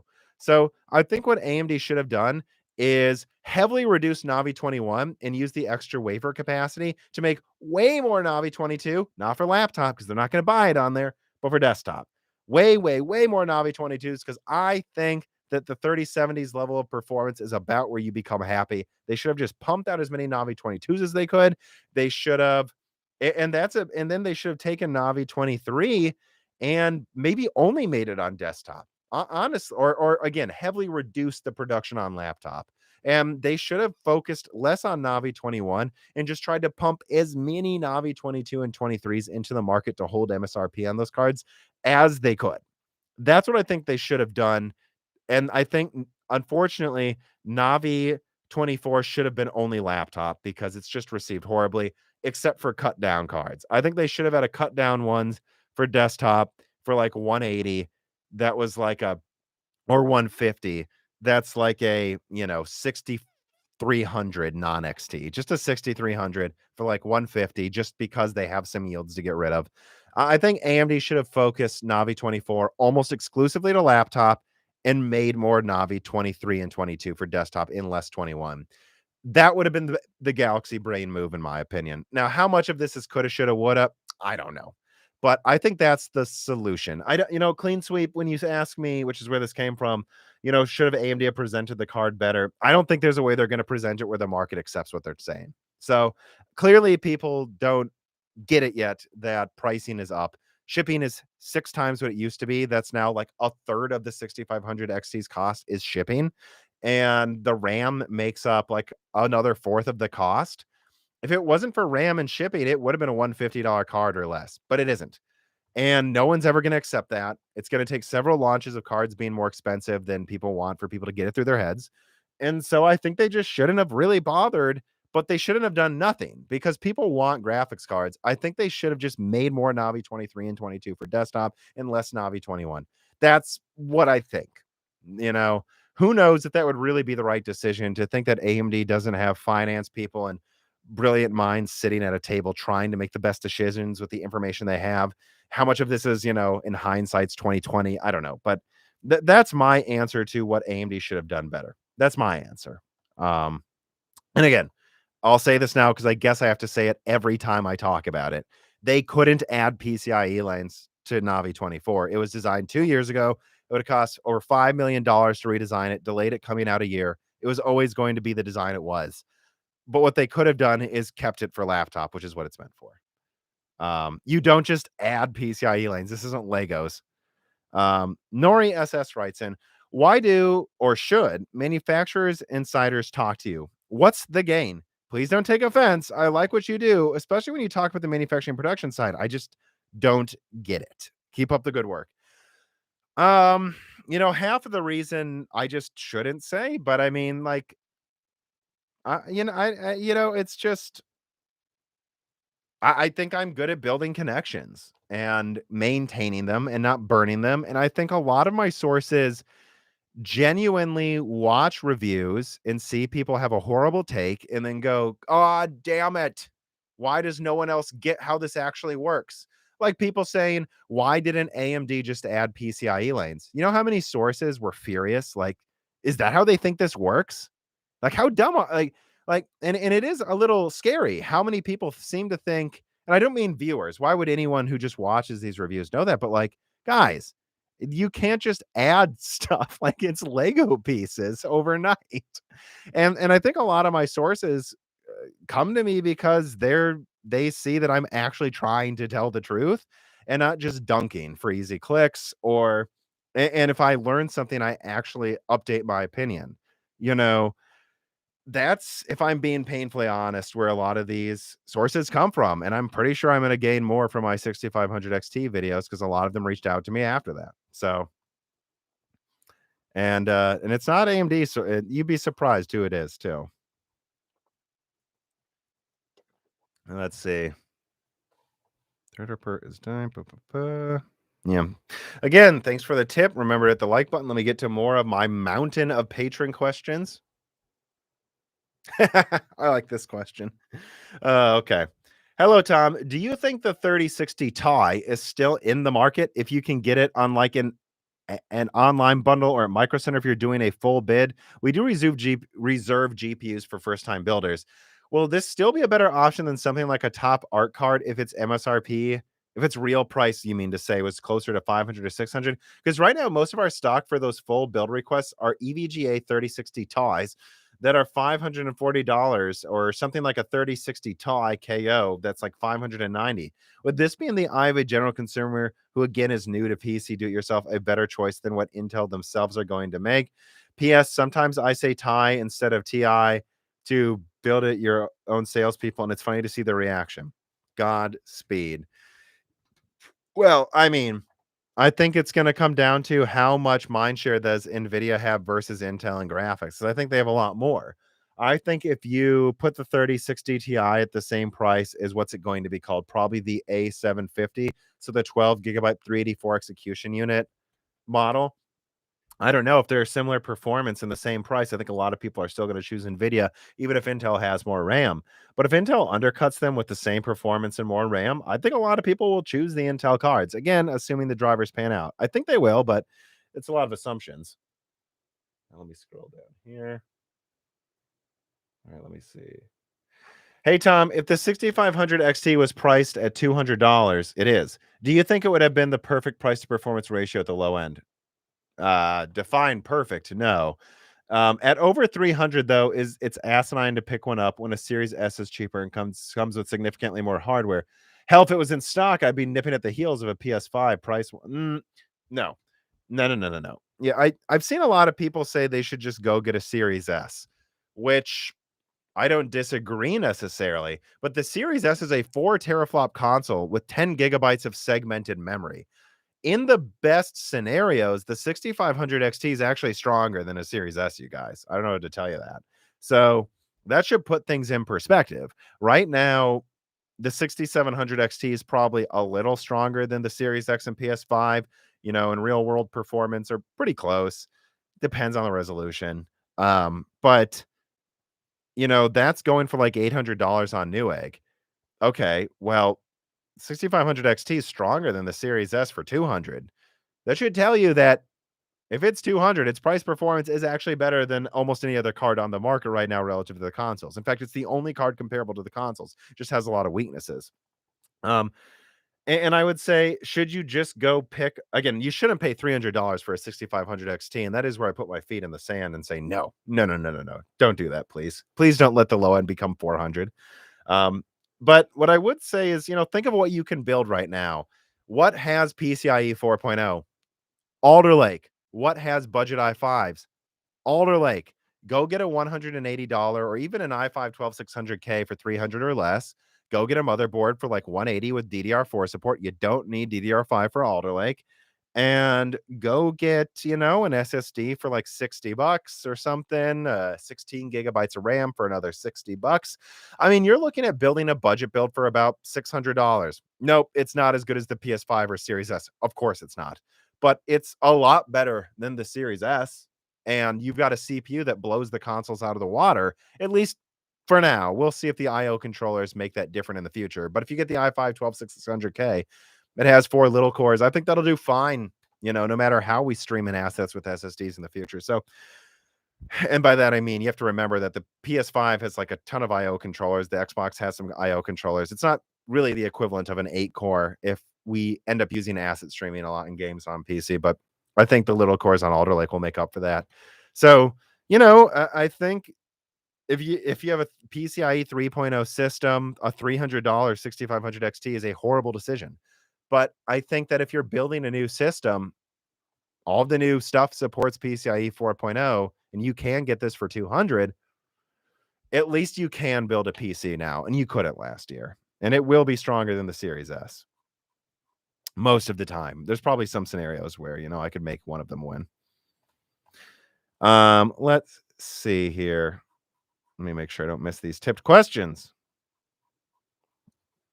Let me put that in as a timestamp. I thought that was a good little talk.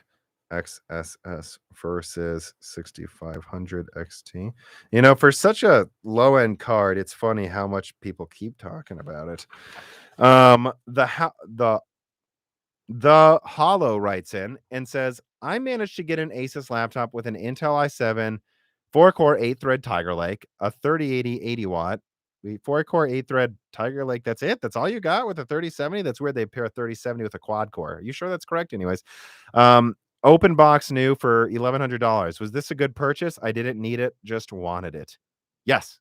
You look, the 3070 80 watt is not as strong as the 3070 desktop. I believe it has 15% less CUDA cores about over 10% less CUDA cores. That i7, even though it's Tiger Lake, is not that strong. But if it is, that sounds weird to me, a quad core. Usually they'd give it 6 cores. But even if it is a quad core Tiger Lake, and even though it's an 80 watt 3070 laptop edition, that's still going to probably be as strong as a desktop 3060. I mean, you got the equivalent of like a $150 CPU and a what do we even say the 3060 costs right now? And a $500 graphics card in real world pricing, if not more than 500. Well, let's just call it 500. $500 graphics card. Add the rest of the components. It comes with a monitor, a keyboard built into the laptop. Yeah, I think that was a good option. I think people are forgetting or missing that a lot of laptops are approaching better price performance than desktop. I'll speak to you guys myself here. Let me actually put this in as a timestamp as well, because I do think this is an important point here. Um, Laptop price performance. So, right, my friend just got a laptop for $900 that has a 3060, which has more CUDA cores than the desktop one, even if it's just 6 GB of RAM. So it's, if you undervolt it, it's actually probably pretty close to a desktop 3060. And it came with an 8 core, I think R9, or would it be R7 5900 HS, R9 5900 HS. So you've got something that's basically the equivalent of a 5800X, a maybe not 3060, but certainly stronger than a 3050 desktop. And he paid $900 open box. It also came with, I believe, a 1440p 165 hertz display. Guys, that's a way better deal than desktops right now. Unfortunately, desktop pricing is getting so stupid that I'm going to just start recommending laptops half the time if you can get that stuff. And, the Hollow got a good deal. My friend Drew got a good deal. I don't know what to tell you guys. Laptops approaching better price performance than desktop, and it's because desktop prices are stupid, and it's also because I think laptop manufacturers have heavy, heavy, heavy competition right now, and especially with Apple like making their own chips, that they have to prove themselves, and now is kind of the time to do a gaming laptop. All right, Nori SS writes in, the 6500 XT to me sounds like a failed contract deal, and AMD was stuck with the dies. Is this an indication of the lack of progress AMD is making in the discrete laptop market? Maybe, maybe actually. You know, AMD's having a very hard time taking discrete laptop market share. They're taking some, but they can only go up. They practically had 0 5 years ago. So, yeah, I think it is an indication of that. I think this is them realizing that it's just hard for them to get all of those dies into laptop, and there's an opening in desktop. I don't think it's an indication they couldn't sell any, because I think Navi 24 is going to blow away the MX 570 and 550 on laptop. What did they show? It's like twice as strong as an MX 450. The MX 550 is probably only 30% better than that. So yeah, I think AMD is going to have some really good budget gaming laptops with Navi 24 as well. But yeah, I think it's definitely an indication. If AMD could have, they would have just flooded their laptops in the market, and they can't, because people want the Nvidia sticker, and they know also that Intel's entering the scene. That's another thing I think people are forgetting. A reason AMD's probably launching the 6500 XT on laptop isn't just because it's not going to sell by itself very well on laptop compared to desktop right now, but because they know that Intel could just take away all their laptop market share overnight, and they need to have a desktop product to divert those dies to. Ugh.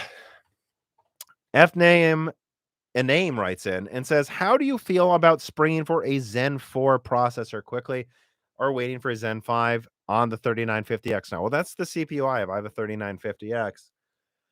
It's hard for me to say because we're just going to get so many better things. I mean, Meteor Lake's going to be powerful. Arrow Lake and, Zen 5 are going to be huge uplifts again. I will upgrade when I need to. Right now, my 3950X is doing fine, though. I'd like to wait for DDR5 pricing to come down. I'm short on breath. I think I'm forgetting to breathe. Let me see here. Oh, yep, there's still 2 more. Let's see. Mix 789 writes in, Hey Tom, what is the likelihood of us seeing a reference 6950 XT model, or should I keep dreaming? I'm asking as a Radeon water cooling enthusiast. Well, there'll probably still be water cooling models. I don't think they're going to launch them from their website, guys. I think you're dreaming. I think AMD is likely to, even if they give it an MSRP, be AIB only, meaning there's very little controls on the pricing. Mario Rodriguez writes him, RX 6500 XT would yield 500 good chips at 90 yields. Is it AMD's plan to flood the market with entry level cards to gain market share from Nvidia? Yeah, and so if it's like $10,000 per wafer divided by 500. So yeah, that's $20 per. Yeah, I had it at 95% yields, but it could be 90, about $20 a die. Yep, that sounds about right. Which again, there's people who are disputing my estimated cost for the 6500 XT. Guys, like you can literally do the math for how many you can get out of a wafer for what price yourself. You don't even need a website to calculate it for you. Um, but is this them flooding to gain market share from Nvidia? Yeah, it's them sending a card to the market they think the market needs. If its execution was good, is up for debate clearly, but and I think it could have been done better, of course. But yeah, I mean that's the point. All right, let me get to some more patron questions. Hey Tom, I recently got my hands, this from KJM015, on two RTX 3060s that both have GA104 dies. Huh. This could just be a lucky accident on my end, but I suspect this means significant amounts of RTX 3060 supply is being replaced with GI104 silicon over normal GI106 dies. Do you know if this is the case? If so, what implications does this have for future supply? I'd say you probably got lucky. I wouldn't read into that too crazy much, guys. Let me see here. Let me scroll down. Odiv Kurtz writes in 3 questions. Well, let me see which ones I can ask. Do you think the refresh cards will have reference? I don't think so. If AMD doesn't, are they letting Nvidia decide the market price? Probably, because they got shit on for selling a card close to cost. So why would AMD not act like Nvidia? AMD should act like Nvidia. They'll get panned just as much as they are now. Do you think that the Arc Battle Mage die is going to be on? What is it going to be on? Oh, I think I did know. I mean, it's probably going to be on 4 nanometer if I had to guess, but I'm not sure. At least 5. Um, is Nvidia going to counter Intel Arc and RDNA 2 refreshes with anything besides the 3050? I don't know. It doesn't seem like much. They have the 3080 12 GB. They have the 3090 Ti, which doesn't really exist, and they might launch a 16 GB 3070. Besides the 3050, I don't know. There's always room for a 3050 Ti, but I don't think much more than that. But they could do whatever they want, guys. Alex writes in, do you believe Intel's GPUs will disrupt the duopoly in graphics cards? Do I think Arc actually has a realistic chance of disrupting this duopoly? Yes, but I don't know that we're going to feel it right away. But yes, I do, to a certain degree.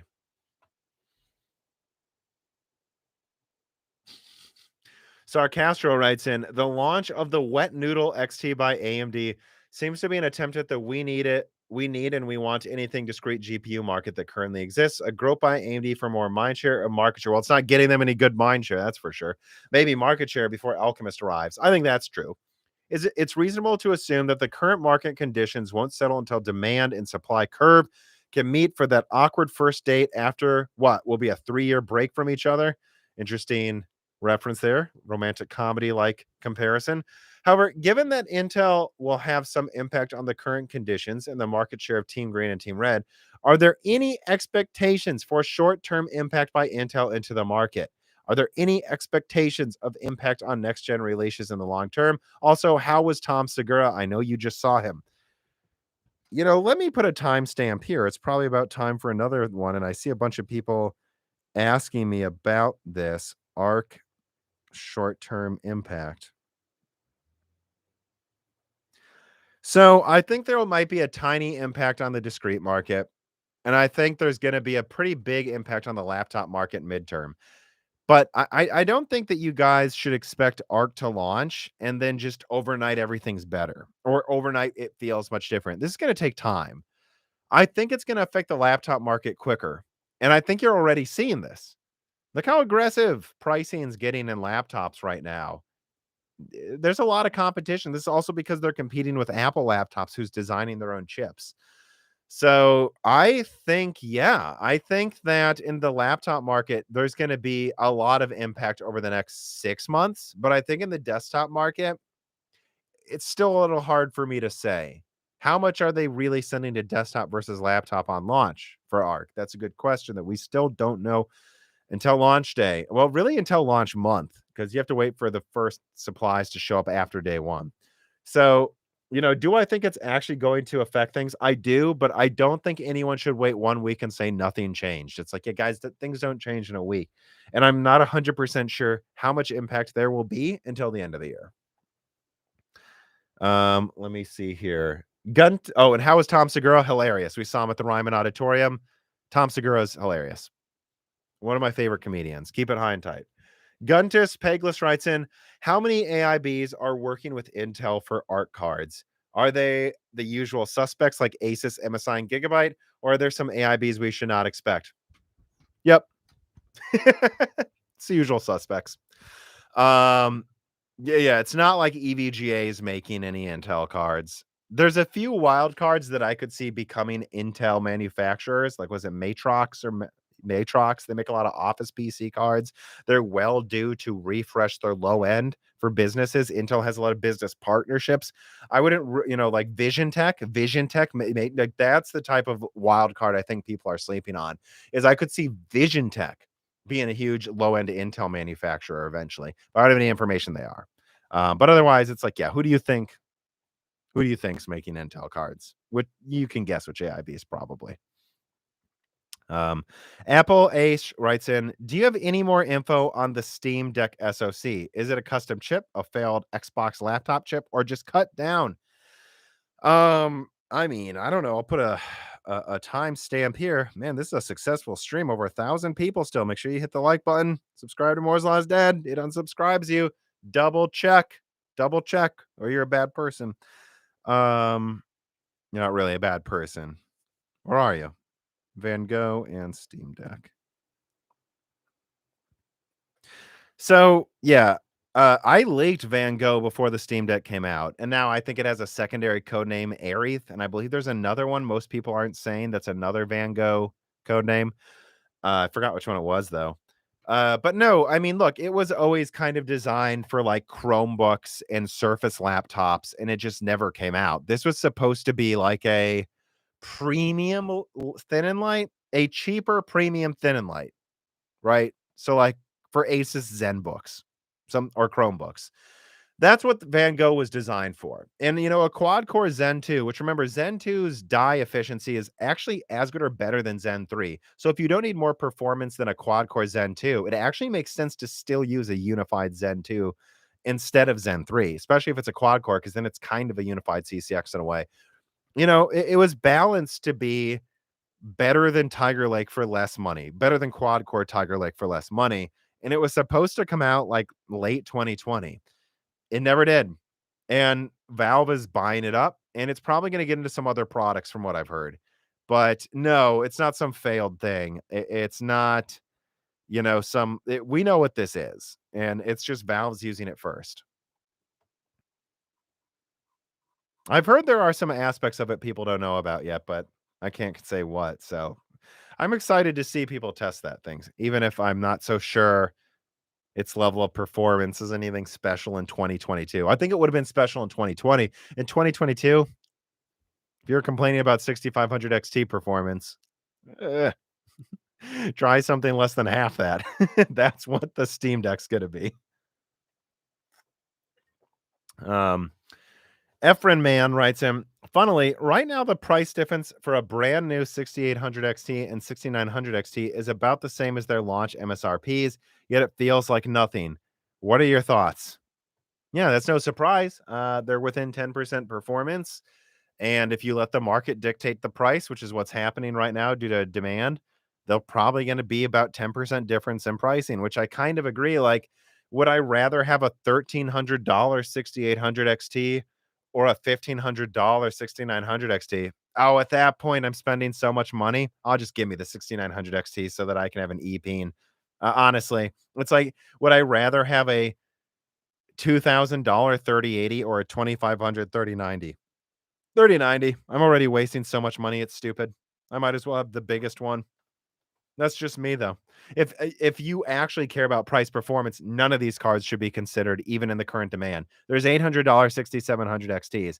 For those watching, if you sold your 2080 Ti for 1100 like I told you to, you can get a 6700 XT right now for $800 or yeah, usually 900, which is a 12 gigabyte 2080 Ti in performance. And I just think that's funny to point out. Like the 2080 Ti was so badly priced, even if you double the 6700 XT's MSRP, still a better deal. Oh god, the 2080 Ti. Nori SS writes in, can you show us your favorite meme from the 6500 XT launch? Mine is a Lisa Su architect saying the fifth time we have released the 480. Well, in some scenarios, you can get it to perform like a 1660. In some scenarios, it performs like a 1650. I know that there will be people that say 1050 Ti. Sure, if you cherry pick like crazy, I can also cherry pick it to be as strong as a 1660 Super and a Hitman 3. So let's not cherry pick. It's not a 480. Even in 4K, Tech Power Up found it to be as strong as a 480, which is surprising to me, by the way. Infinity Cache is impressive. But I mean, I honestly, I think the most damning thing about the 6500 XT, if I'm being honest, is not even that it has 4 gigabytes, but just that AMD was talking about how 4 gigabytes isn't enough and then deleted that web page, that blog post. That one, that's the dumbest thing they did. It's a bad look. I'll say that. It's a very bad look for the 6500 XT. Let me see. I don't know. I love my 2080 Ti. Holding up real nice. Okay, I would sell it for a cheaper 6700 XT, but do what you want to do, guys. You know. I loved my Radeon 7. If I can sell it for double the price of a 3070 and get a 3070, I'm getting a 3070. I'm not an idiot. Let's see here. Yeah, I honestly do. I think the 6500 XT should have probably been OEM only and laptop only, and they should have just made less Navi 21 and made more Navi 23 to fill the market. That's what I think AMD should have done. Let me see here. Oh, yep. So I've answered all of the patron questions from the Patreon side. Timo writes in, what do you think the bump will be on the 50 XT refreshes? 6950 XT, 6850 XT? I think they could give it 10%. If it's on 6 nanometer, at least 10%. And I think even overclock to overclock. Like, I think from what I'm hearing about the new memory AMD's using on the 6500 XT, you can overclock it to GDDR6X speeds. So I'm excited to test that. But yeah, it just, I think so. I think AMD, like, they're going to be powerful. I just think they're going to be priced ridiculously. So I don't know how excited I am about them, really. Someone says I just got a 3070 Ti today after years of waiting. Oh, congratulations. If you got it for 600 or less, honestly, good for you. Knob USA Knob Hussad writes in, I don't know why AMD is not taking advantage of this missed market. They should release little APU and mid APUs and big APUs. Well, so here's something you've got to understand about their APUs. So, as much as AMD's having trouble taking discrete laptop market share, they're taking APU market share like crazy. And I think they're going to take more with Rembrandt because of how it will be priced and their partnerships and their mind share in laptops. Now, people think of AMD as the best laptop CPU company. So I think you've got to remember that they're not putting a lot of they can't make enough APUs. Like Asus can't keep the G14 in stock. So no, I think the reason you're not seeing a lot of APUs on desktop is because their laptops are so in demand. It's a very different situation from their graphics cards.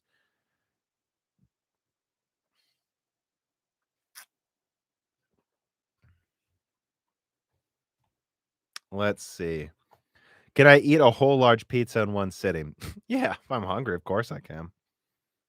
I mean, I'm a pretty big guy. I'm 6'1", pretty broad shouldered, 200 pounds. I'll eat a pizza.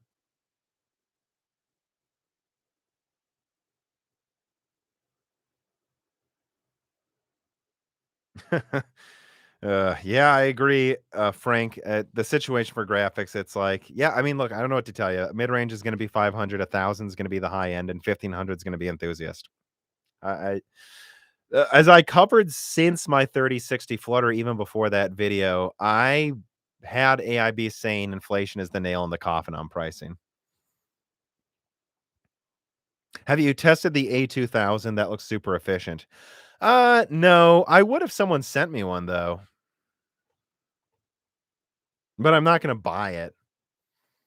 Let's see. Blackbird writes in, I'm a little bummed the new AMD APUs are DDR5 only considering pricing and availability.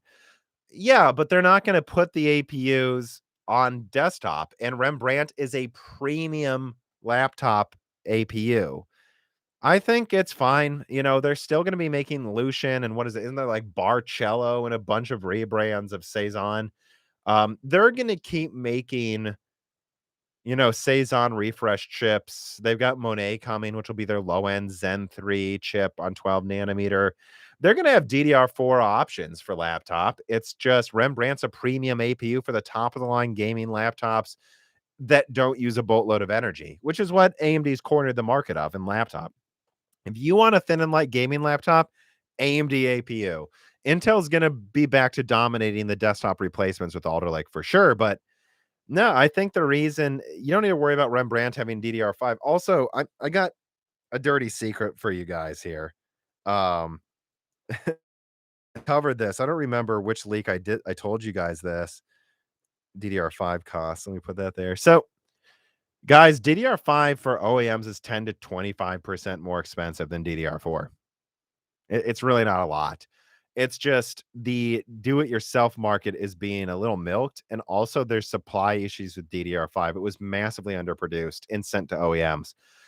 So DDR5 looks way worse for pricing if you're a do-it-yourself builder, but it's not bad for laptops. It will make them a little more expensive, but not a ton.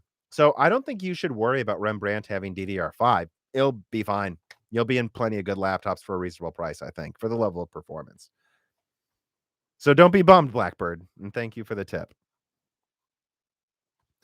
Let's see here. Mr. Rafting writes in.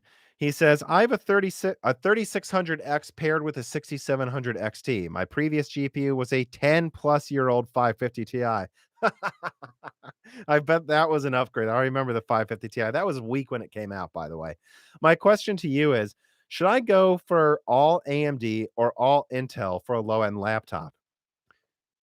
When you buy a laptop, stop limiting yourself to just one vendor. You go for the best you can get, right? The laptop right here that I use for streaming, because for some reason this camera doesn't stream without flickering on this desktop, even though it streams on other apps besides YouTube without flickering. It's a mess. It's one of those things where I'm like, F it, I'll just use a different system. And it's easier for me to do that than to worry about flickering and live streams. This has it's a year old, right? I think it's a year old. I'm trying to remember. Hmm. I don't know. I think it's around a year old, right? Because 2021, I had it all year, right?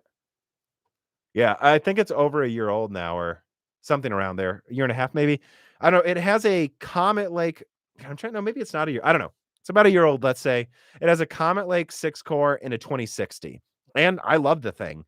Now, do I wish it had a Renoir CPU instead? Because I believe when this came out, Cezanne wasn't quite on the market. Do I wish it had Tiger Lake or Cezanne or even Renoir? Yes, of course I do.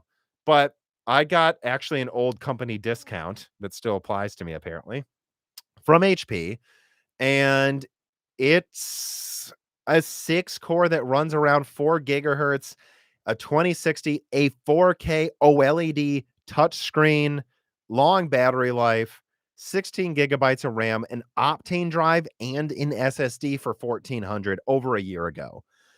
And I need that 4K OLED screen for editing on the go. 1080p isn't going to cut it. And I actually like the touchscreen for like doing things quickly while I'm working. So am I going to only get a Renoir laptop, not if there's a better overall combo. So when you say, should I go for an all AMD or all Intel low end laptop? Go for the best one, man, for the price. If you're looking at $700, look for like open box Asus G14s. These things are phenomenal deals. Dan got one, I think, for 800 a year ago that has a 1650 GDDR6 at 75 watts, meaning it performs like a desktop 1650 or better because it actually has more CUDA cores than the desktop 1650. And if he undervolts it, he can play Battlefield 2042 on it at low settings in 1080p, locked at 60. He plays Age of Empires 4 in ultra settings. You know, it has a Nvidia graphics card and an AMD CPU. He got a good deal. Look for the G14. The Asus ZenBook. Sometimes if you can find one of those soon for like with an MX 550 and an Ryzen 6 core, you can sometimes find those thin and light low end gaming laptops that are like netbook sized for $600, 500 sometimes. You know, sometimes you can find NV13Ts for $700 with 16 gigabytes 4K displays and like an MX 450 on eBay, open box, direct from the manufacturer with a 90-day warranty. It doesn't matter if it's AMD, if it's Intel. In a laptop, it's the final product that matters. That's my advice. Asus G14, though, that's best price performance for gaming almost always.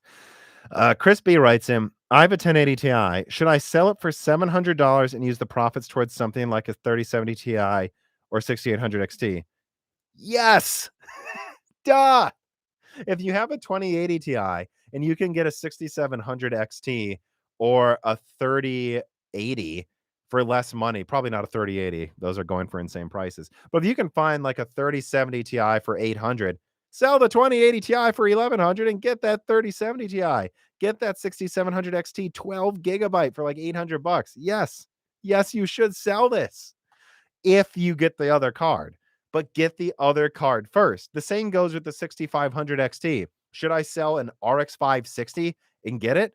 Well, make sure you get the 6500 XT first. But even with PCIe 3.0, the 6500 XT is like 50% stronger than a 560, guys. Yeah, you should. Just make sure you get the new card first and then sell the old card. Yeah, for editing especially, Ampere's really good at editing. That's why I got it. Nob Hussad writes in, I think if every desktop and laptop Ryzen 3 5 7 processor had an iGPU with 24 CUs, Ryzen, it would be amazing. Yeah, AMD could make that if they wanted to. They're just not. Let's see.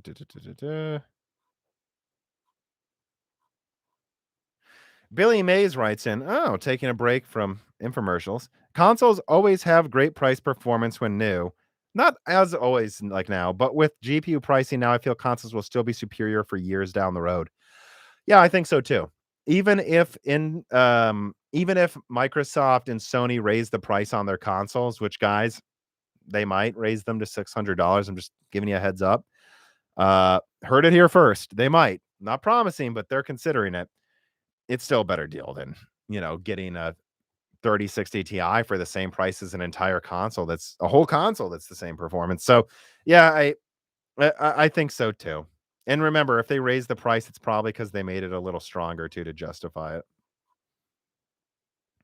All right, we are close to running out of time. I'm dying. I've been forgetting to breathe, so I'm light in breath. But so this is last call here. If I got a ton of questions, I'd keep answering them, but last call, um, before I try to do about 2 hours, so. And man, what a successful stream. Let's see. Again, remember to like, guys. Let's see here. Threadripper win.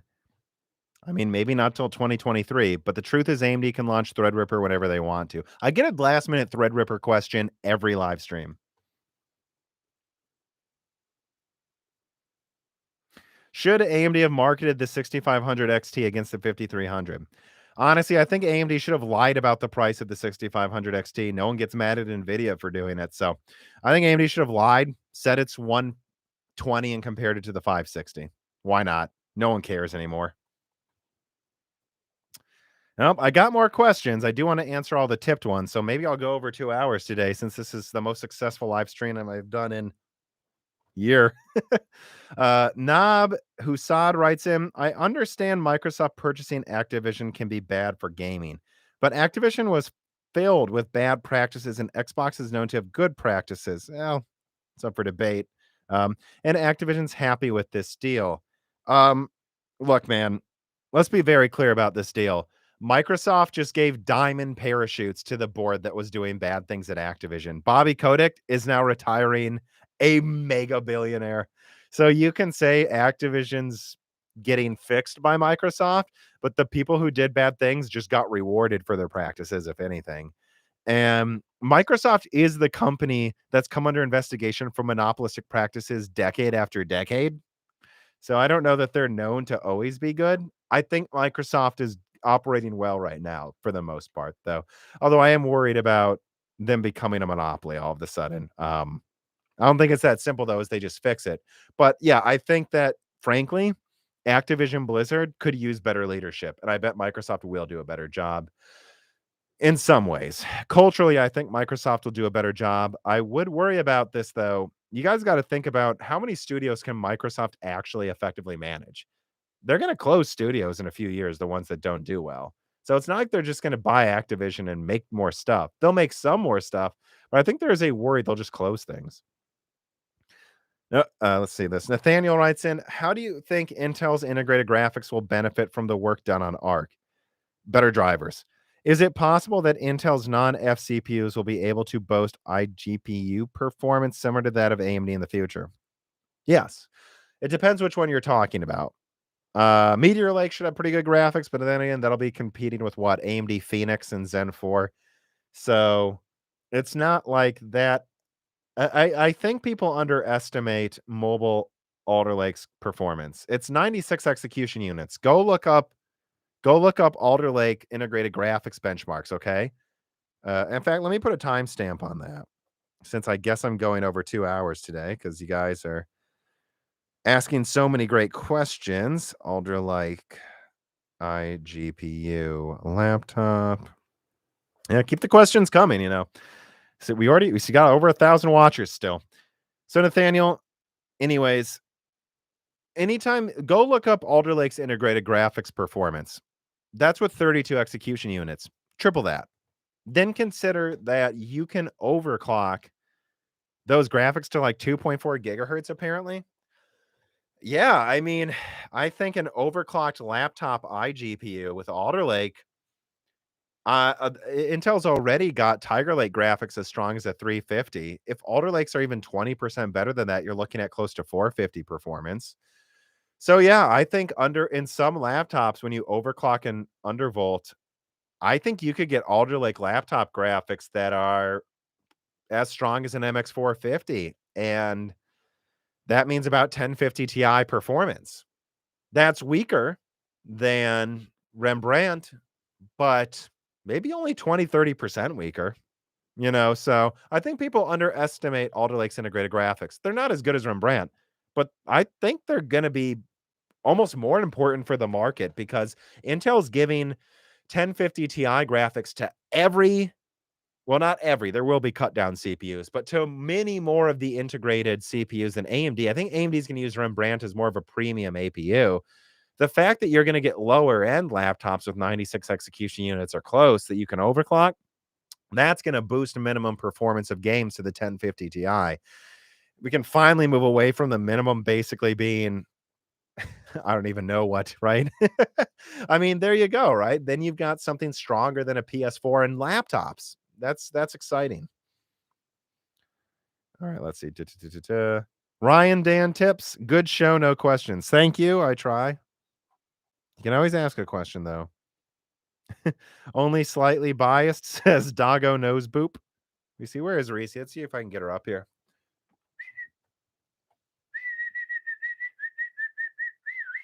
Reesie! Here, puppy. I think she's coming. Here, Reesie. Nori SS writes in, can you share some insight as to why EVGA and ASUS are conservative with NVIDIA's GPU MSRPs? Why MSI, Gigabyte, and PNY are the highest? Yeah, actually, I can. I can. Let me put down a reader mail here. We'll call this Reesie and AIB cost difference. Here, Reesie. Up. There she is. Yeah. Yeah. You're a star. You're in all the commercials. You're a star. Good job. All right, go. All right, go. Anyways, why are some AIBs more expensive? I'm going to be honest, guys. A major reason for this, go look at where their headquarters are.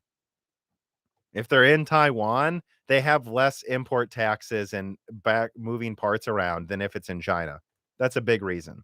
A very big reason is where they do their assembly. Some of these AIBs do assembly on mainland China, which is subject to tariffs because there's a trade war going on between the West and China, at least between the US and China. And if you assemble your cards outside of mainland China, there's huge benefits to cost right now. So that's a huge part of it. Also, I'm just going to be honest. I think EVGA has made a bigger effort to have closer to MSRP models. They just have. I'll just say it. Yeah, that's about all I'll say about that. I can give you that inside baseball information though on that. There are reasons that there's reasons that some of the 6500 XTs are at MSRP and yet Asus was selling them for absurd amounts. Like $370. What a joke. But, some people are better at logistics. Let's see. Kieran writes in, are you really happy and enjoying where the channel is going and the work you do? Do you have low points or feel run down doing this type of work? Oh yeah, early 2021 a bit. That was a rough patch for the channel for sure. But no, I'm happy. I just feel like maybe I'm working too hard, which is why I want to keep offloading more tasks to Gerard, have some kind of organizer, and then thumbnail person. That's what I'm trying to get to. But frankly, I'm trying to afford paying Gerard and Dan more money, let alone hiring on 2 more people part-time. Honestly, I want to get to 4,000 patrons and like 150,000 YouTube subscribers. If we got there, yeah, I have much more energy in my videos and we could start doing a die shrink every week, I think. Or at least I think what I'd move to is 3 times a month and then do loose ends the off week. But yeah. Yeah, I think peace and love from Pakistan. Good show. Wish you well. Oh. Wow. Thank you for the tip. and British pounds. Let's see here. Drew Solace writes in, have you been playing any Halo Infinite? Not for the past few weeks. I've been mostly playing the living crap out of Age of Empires 4. And then I'm trying to get back into Returnal. And what else have I been playing? Deep Rock Galactic sometimes. Battlefield 2042 sometimes. A lot of Age of Empires 4. I played Halo Infinite a bit. It's good, but not enough. I don't know when. I'm going to go back to it. There's so many games to play. Again, people saying there's no good games out. Okay. I think there are. Anyways, he says, I'm loving the amount of performance I get on my 3700X and 6800 at 1440p. Smokes all my friends running 2080 Ti's. All I can say is that I'm happy with the performance on a 3070, and that the dynamic resolution works really well in that game. I'm playing it at 4K with dynamic resolution. I think mostly ultra. Couldn't be happier with my 3070. Jay McGuire writes in, how feasible would it be for AMD to include a small integrated GPU, maybe 3 CUs? Well, it'd have to be 4 probably. I don't think they can do 3 with RDNA 2 or 3. And all CPUs compete with Intel with something like QuickSync. I think they might do that with Zen 4. How possible? Do you mean possible theoretically? They can do it.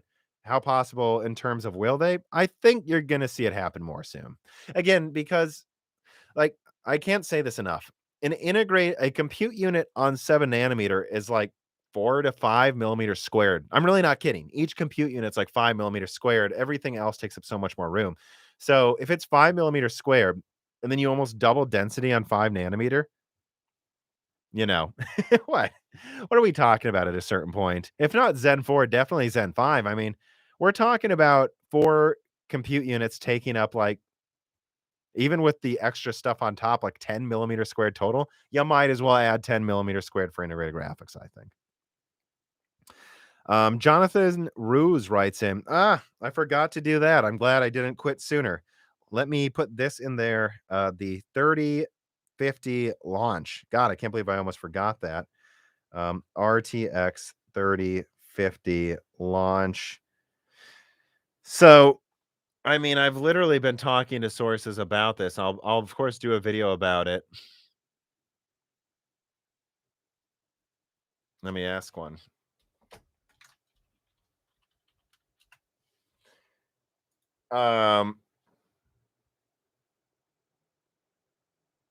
Yeah, I mean, you should expect the 3050 launch to be a lot like the 3060 launch. That's what I'll say. The 3050 launch here's the one thing I would say though. I somewhat suspect the 3050 launch will have decent availability for 1 day and a few token cards at 250, but that unlike the 6500 XT, that again, let me see, new egg. I just like to keep checking throughout this stream, which is in stock right now on Newegg, like right now, below 300. Unlike the 6500 XT that I'm told is going to continue to remain in stock below $300 a lot of the time, at least in the US and Australia, probably. Obviously, parts of Europe, which again, guys, I've seen people in Sweden say this graphics card is over 300 euro in Sweden. You guys have a 25% VAT included in the cost. We don't in the US. So subtract 25% and then add 10% to us. It's closer than you think. Anyways, um, if you don't want your prices to be higher in Sweden, tell your politicians to stop taxing you so much. Anyways, though, uh, I think that the 3050 might have a publicity stunt launch where they pretend it has MSRP, but it's not going to have any real volume sustained based on what I'm hearing, and it's not going to hold MSRP. It's going to be like the 3060. Here's the best way I can put it. And this is confirmed by Gamers Nexus, so I don't want arguments here. Gamers Nexus did a full like expose on the 3066 gigabyte being hard to profit with below 300. So think about it, guys. If the 3060 was hard to profit with 6 gigabytes below 300 in 2020, RAM prices are up. What do you think an 8 gigabyte card's going to cost to make? It's not really 250. Nvidia's lying to you. We already know. I've confirmed it. Gamers Nexus has confirmed it with his sources. The 3060 was made 12 gigabytes because they had to have an excuse to charge $40 more, but now RAM prices are up. So if they couldn't profit easily below 300 with a 6 gigabyte card, how the hell are they going to profit easily now with an 8 gigabyte card at 250? It's ridiculous. It's ridiculous. It's stupid. That's why I think AMD should just start lying about the price of these cards, because Nvidia is and no one punishes them for it, and AMD gets all the shit. So what I'll say about the 3050 is there will, of course, be a few cards at MSRP near launch, but it's not going to be as many as the 6500 XT. There's not going to be any real volume long term, and it's going to be a $400 card. So if you want to get a $400 3050 over a $200 6500 XT, be my fucking guest. But that's classic NVIDIA with another launch is what I'm hearing. And then he says, thanks for the great info from C. Crutchley. Thank you. More tips. Good Lord, guys.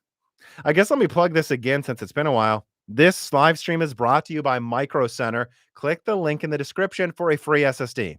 Not kidding. Clicking that link in the description from Micro Center helps me, and it can get you a free SSD. Just click it. And they have an Asus PC builder where you can customize the specs of a PC and then just build it, and then they will put it together for you, and you just pick it up from them. Guys got to try out Micro Center. Even if Micro Center is a few hours away from you, they had i7 12700 case for $300 this holiday. So spec out a system there so you don't even need to walk around and shop. Spec out a full Alder Lake system, and guess what has PCIe 4.0? Alder Lake, add an MSRP 6500 XT, tell them to just put it in a box and you can drive 3 hours and save like $500. Go home and build it. That's what I recommend you do. Um, you know, use Micro Center, guys. I'm proud that they're sponsoring us. All right, let me move on to some of these questions here. Daryl Scott writes in and he says, my 5700 XT keeps experiencing driver timeouts and crashes. 2 different times it corrupted or uninstalled the drivers mid gameplay. I'd say make sure your CPU is not overclocked. I know that sounds weird, but I've had a lot of things where I thought the graphics card was the issue, and it turned out my CPU or especially my RAM wasn't as stable as I thought it was. So double check that. Definitely double check that. Even if it's at stock settings, try underclocking your CPU and RAM and seeing if the issue goes away. Try that first. He says, any suggestions for a permanent fix? If that doesn't fix it, I mean, your options are a fresh install or sell it on eBay for with caveats. I wouldn't lie to people on eBay though. I wouldn't say it's for parts are not working. Say I'm having driver issues, and then just sell it for like $500 and get something else. Try to get something else. It's a bad time to get a graphics card though, especially at that level of performance. So I would just say, try the things I said first. Casual 7 writes in, should I try building a PC now or wait for AM5 and DDR5 or just ignore it? Well, it depends who you are. Do you need a PC? How strong does it need to be? Now's a good time to get a gaming laptop and a PS5 or an Xbox, frankly. But if for some reason you need a good PC, hey, Alder Lake's a good deal right now. And at least a 6500 XT at MSRP. Alder Lake has PCIe 4.0. I think that's what you do as a holdover and then just keep trying to get decent cards. Don't sleep on the fact that a 6600 XT can often be found for under 500. I know that's not great, but in 1080p, the 6600 XT is pretty close to a 3060 Ti. And even in 1440p, it beats a 3060 most of the time. So in terms of cards that are marked up the least, the 6600 XT, if you can get it for 400 or 450, that's not bad. It's half the price of a 6700 XT for like 80% the performance. So I would also recommend that maybe, but you're gonna have to keep your eyes open because they're oftentimes more than that. I don't like you writes in. Well, that's not very nice. Laptop pricing and competition let me upgrade my desktop at every point at 1500. I have a 115 watt 3070, a 8-core Tiger Lake, 1 terabyte SSD. Oh, it's a good SSD as well, and 16 gigabytes of memory. And it even comes with a 165 hertz QHD IPS monitor with a fantastic shell and great cooling. Yeah, I know you got something better than a 3060, something the equivalent of like a 5800X, a 165 hertz 1440p monitor, a good SSD, and 16 gigs of RAM for 1500. You're not getting that on a desktop right now that easily. Now's the time to get a gaming laptop, pretty much. Ken Awesome writes in, I love your channel. I'm currently running a 9900K and 3090. Okay. Looking at upgrading to a 2700K for gaming. Should I keep my old RAM? Yeah, I think you should. You already have really good RAM, 3200 megahertz, and 32 gigabytes of 3200 megahertz. Yeah, I think so. I think if you can use the i7, get it. If you can. If you don't actually need the extra performance, I mean, why not wait till Zen 4 or Raptor Lake? But remember, you'll be able to upgrade Alder Lake to Raptor Lake and maybe even Meteor Lake. So, all right, I am through the reader mails. Let's see here. Harvey Campbell says, can I have a shout out? Sure. You got a shout out.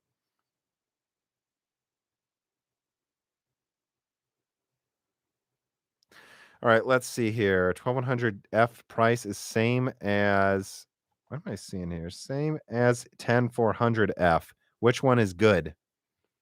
Well, the 12100F is Alder Lake, so that has access to a much better platform. If it's the same price as a 10400F, but that's Comet Lake.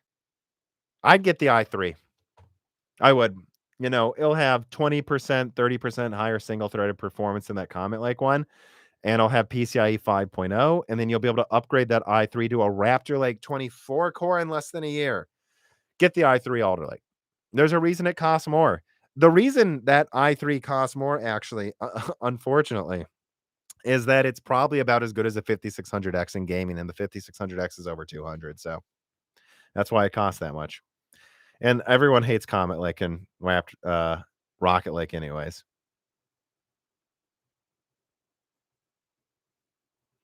Let me see here. All right, final call on questions. Let me double check anything in here.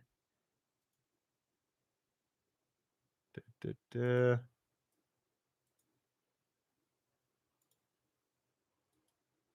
Oh boy, next week's going to be a busy one too with the 3050 launch. You guys got a great podcast coming out next week, though.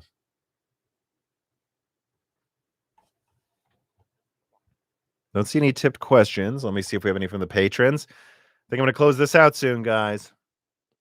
Final call.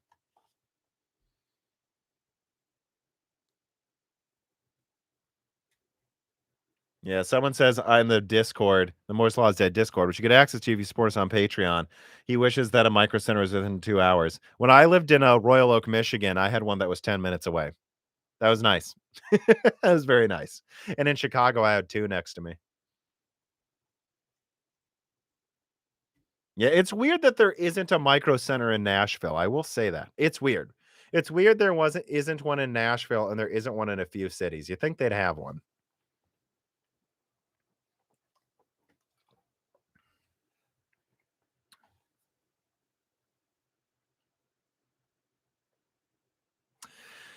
Thomas Lear writes him, I wish BFG Asylum did not go out of business. Their cover art for the GPU boxes were neat. My last GPU was an Nvidia 5900.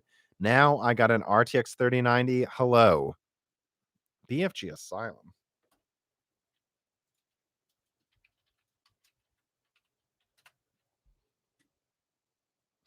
The heck? Oh, these guys. It just looks like an insane person. Oh my god, these box arts for BFG Asylum. Massive late 90s, early 2000s grunge vibe here with these guys. It was just so weird in the 90s, wasn't it? It was like cool to be mentally unstable.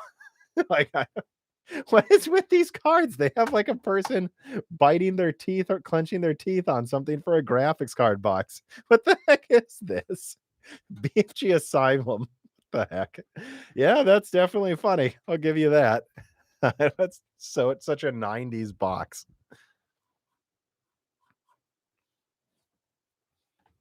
You guys got to Google this.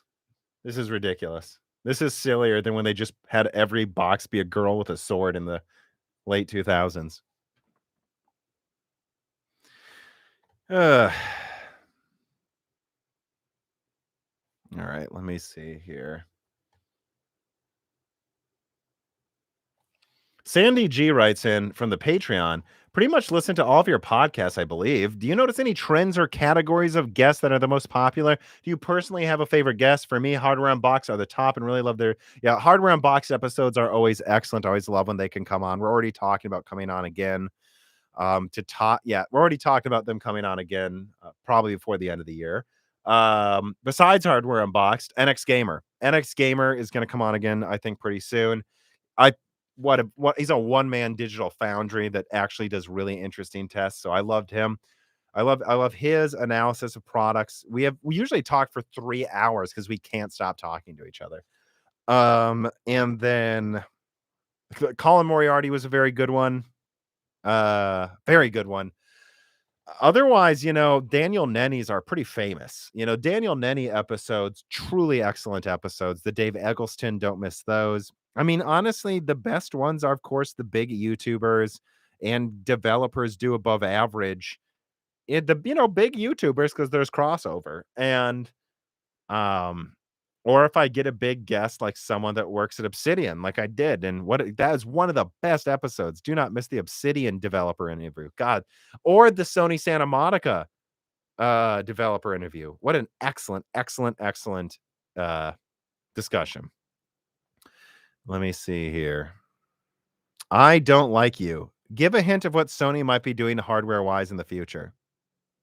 finding an excuse to relaunch the console at higher prices like Xbox is. It's not necessarily good, but I think I can't believe they wouldn't release a more expensive PS5 that isn't at least that much better. It's just I think Sony is just like very unhappy with inflation right now. They like profited on the PS5 for 1 month and then everything went to shit. Round Duck Kira. There are rumors that the 3050 will have more supply than the 3060 though. Well, the 3060 has zero supply. And that it's bad at mining. Will that matter for at least launch? Um, Again, I think the 3050 launch is likely to have a marketing stunt. I think they're like, why do you think they're disabling GA106 dies to the same die config as GA107?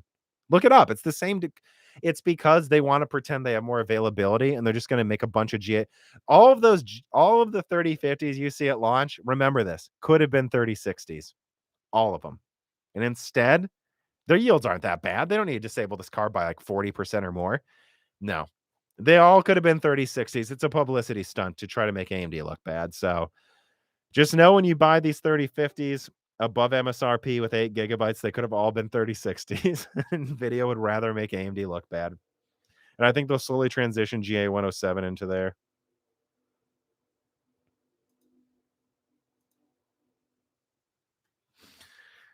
Let me see here. How about Bruzoni episode? Oh yeah, the Mike Bruzoni episode was very good. There's so many good ones, guys. Go through the backlogs and check out the old episodes. You know, most people I find want to listen to if they've missed a few, they like listening to the latest 3 news episodes. So that's like, every other week. So they'll listen to the last 2 months of news episodes.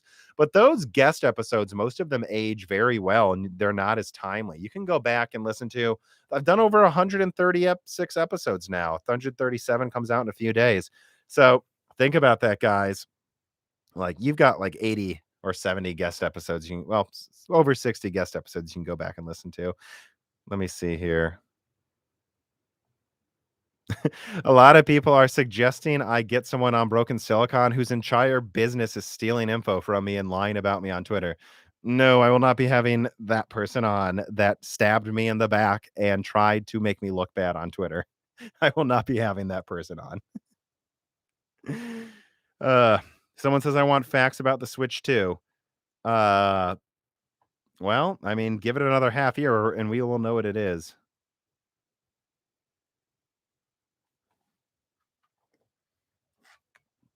All right, I'm not seeing any more questions, really. People are just spamming.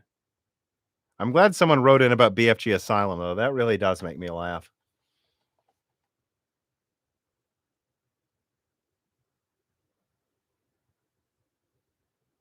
I don't see any questions in the Discord.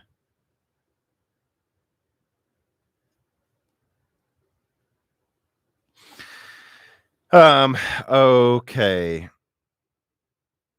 Do you think we will see GPUs under MSRP if crypto becomes unprofitable? So if Ethereum does, temporarily, but mining's not going anywhere. There's always going to be a new shitcoin. So, guys, again, remember graphics cards can be used for encoding. I got my 3070 Founders for about $600. I actually gave the person, I think, an extra $40 just because I felt good that they helped me get it. So total I paid $640 for a 3070 Founders, which is a really rare card in 2020 is when I got it in the early 2021. I'm willing to spend over MSRP, to be honest, because it's good at editing. There's a lot of people that are. The next die shrink is going to be an analysis of if AMD should keep making gaming only graphics cards like the 6500 XT. Just maybe do them well. Just maybe, like I thought about it. Think about, this is a premise I have. I think the 6500 XT was a good idea. It was just executed poorly. Like if they literally designed it for gaming, I think that let me put that down here. I'll throw that in as the final timestamp, probably. Another pencil dead. So I'm writing down all those timestamps for you people. What a saint I am. This one's dead too. So what are we at? 228. So I'll call this 6500 XT done right. All right. So hear me out. I think the 6500 XT was a good idea. The idea that you launch a graphics card that creators don't want, that miners don't want, that literally only low-end gamers want. I think that's a good idea. I think they should do that every generation now so that there's something filling the market and something keeping the used prices down. But I think the 6500 XT is kind of a bad well, again, it's a repurposed laptop card. They couldn't have made anything else. But moving forward, if they would have thought ahead, if they had hindsight, I think if they made it an 80-bit card, think about it. Just hear me out. Hear me out, right? And so what would that be in Infinity Cache? 20, I think. 80 divided by 64. Multiply that by 16. That should be 20, right? That's how math works. So think of it this way, guys. What if the 6500 XT was literally designed with an 80-bit bus and it had 5 gigabytes of RAM? What if it did? What if it had and anyone who says that's not possible, there was a 5 gigabyte 160-bit 1060, so it is possible. Imagine a 20 megabyte Infinity Cache, 5 gigabyte graphics card that was 120 watts, and that would probably give it it had 8 PCIe lanes, of course, 3 display outputs, but not 4. You don't get 4 display outputs, only 3. What if it had 3 display outputs, 5 gigabytes of RAM, 20 megabytes of Infinity Cache? That would have boosted performance by, I honestly think, a solid 20%. And then it wouldn't have had the weaknesses. So instead of sometimes being as weak as a 1650, it would always be as strong as a 1660 Ti. And then what if they sold that for 220 or 230, 240? I think that's an interesting question. What if they had some encoding, but not all of the ones creators want, but enough to give you relive? I think that's a really good idea for a graphics card. And I think 5 gigabytes would have not had the VRAM issues. I think 20 megabytes of Infinity Cache would have clearly been just barely enough for 1080p. And I think they would have made this thing probably it'd perform like a 5 gigabyte 2060. And if that was like $220 or something, that would have really helped this market. The problem is they hadn't designed it that way. 2 years ago, they designed a laptop die. This is the closest thing they had. 5 gigabytes isn't enough for mining. You want, I mine, you want more than 5. You want at least 6, ideally 8 or more. Think about that. What if AMD made a 5 gigabyte card that was 20% stronger? I think it would have been interesting. And I think that's what they should do for RDNA 3. So I think 5 gigabytes, maybe not, but maybe 6. Maybe they go with 6 gigabytes of RAM. Maybe they go with, maybe 50% more. Maybe 48 megabytes of Infinity Cache, more than the 6600 XT. Maybe 48 megabytes of Infinity Cache, but only 6 gigabytes of RAM, only 3 display outputs. And if it's on 5 nanometer clocked higher, I think they can make a $300 card that isn't interesting to creators, it isn't interesting to miners, and probably performs like I don't know, maybe almost a 3060 Ti. Because again, it's on 5 nanometer, it'll be clocked a lot faster, have IPC improvements. So I think that's something AMD should do. I just think they got to do it right.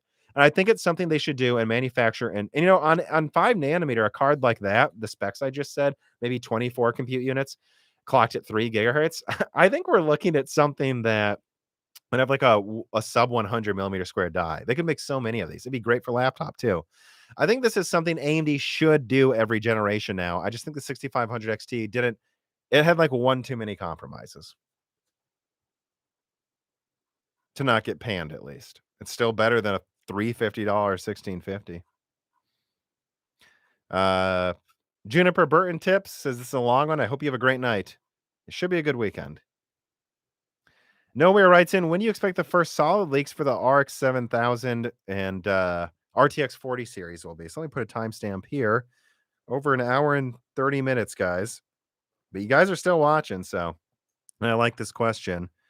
When solid Lovelace leaks?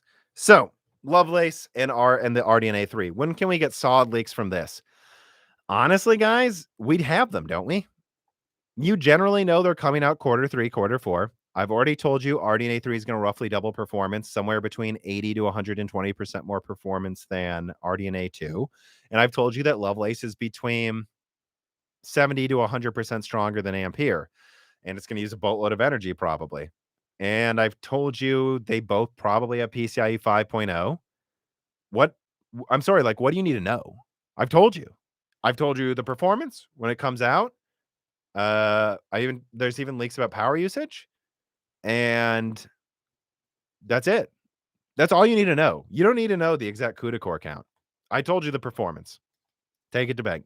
So we have we have all the useful stuff you need to know about it. The only thing we don't know is like new features, which I think RDNA 3 is going to more than double ray tracing performance. So again, RDNA 3 is going to be as big of a deal as RDNA 2. I just hope they make enough of them. So, um, there you go. I'm telling you. And I even gave you a few new whispers just now about RDNA 3 over double the ray tracing. So, no, it's not going to it's not going to it's not going to over triple RDNA 2 performance, but the ray tracing might be bigger than people expect. As for power draw, I think Lovelace is clearly pushing to 500 watts or at least past 400, and I think RDNA 3 is going to push to 400 or 350. I left for dinner, came back, and you're still online. Well, you guys kept watching and tipping and giving good questions. Um, but yeah. So I answered that. Round Duck Kira writes in, why is Nvidia going to allow early 3050 reviews? Last question. Because they are going to try to make AMD look bad. They're going to pretend there's good volume. They're going to hold it at a few token models at MSRP, and it's going to beat the 6500 XT by like 20 to 25% on average. In some games, it's probably only going to be 10% stronger, but in some games, it's going to be a lot stronger if you're using PCIe 3.0. So, yeah, Nvidia's allowing reviews early because they're going to stack the deck. They're going to lie about price. Reviewers are going to play ball and act like it's going to be 250. And that's what's going to happen to this market. And AMD is going to start doing the same thing, I think.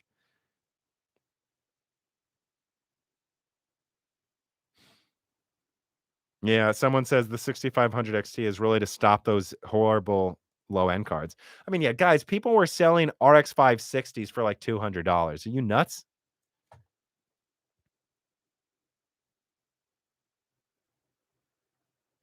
Nvidia hates to lose. They're still going to fight for ARM.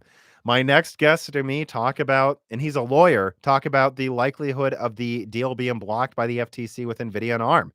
Look out for the next Broken Silicon. I think it will be one of the best ones. I was told, and I have a new mic. I'm told it's got great audio quality. There's going to be video for the YouTube version, and there was almost no editing required. It's a fantastic discussion. Do you think that miners will get GPUs before gamers again? They didn't. It's just I don't know that they did this gen. I think they are now because Nvidia is selling them directly to miners. But at launch, it was a free for all. I don't know that I'd say that.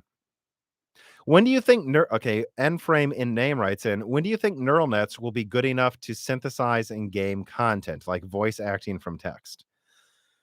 They're almost there. I mean, I think by the end of this generation. Yeah, someone says the 6500 XT is cheaper than the 1050 Ti in Australia. Yeah, and even with PCIe 4.0, I mean 3.0, the 6500 XT is on average 44% to 50% stronger than a 1050 Ti. Be an idiot. I'm tired of these comments. Oh, get a 1050 Ti anyways. Yeah, if you want something weaker for 50% more money. God, people need to stop cherry picking the pricing too. Like, the 3090 on Amazon is 3.5 thousand. Yep. 3090 Ti will be more.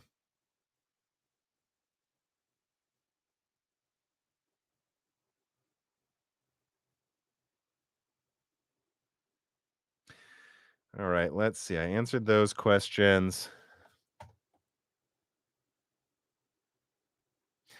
Tom, do you think RDNA 3 will plan to improve creator and compute performance, such as adding ROCm support? Yes.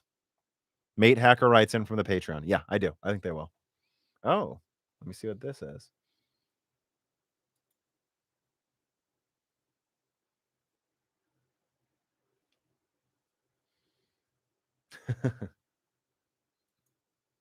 Oh man, I just got sent more volume information.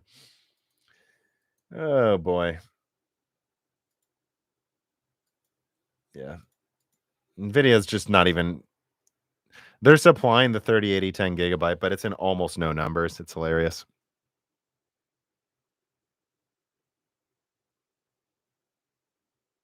What do you think the price increase will be for the 4000 series? At this point, I'm just going to be happy if the next generation of graphics cards actually holds MSRP and has an MSRP because Nvidia is getting away with removing MSRP. Everyone got mad at AMD about being honest about the price. So I think AMD and Nvidia are both considering just not having MSRPs moving forward because this market's telling them that people give you a better review if you lie about pricing. So, I don't know.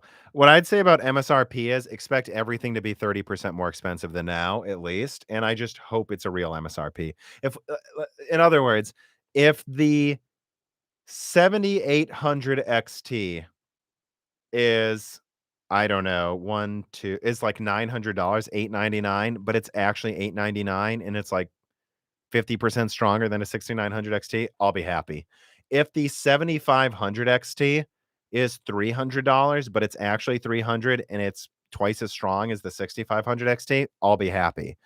What I'm worried about is if they won't even give them MSRPs.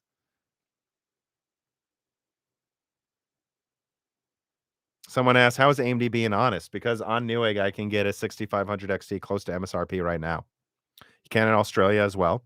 So, but the 3050 is not really going to be 250.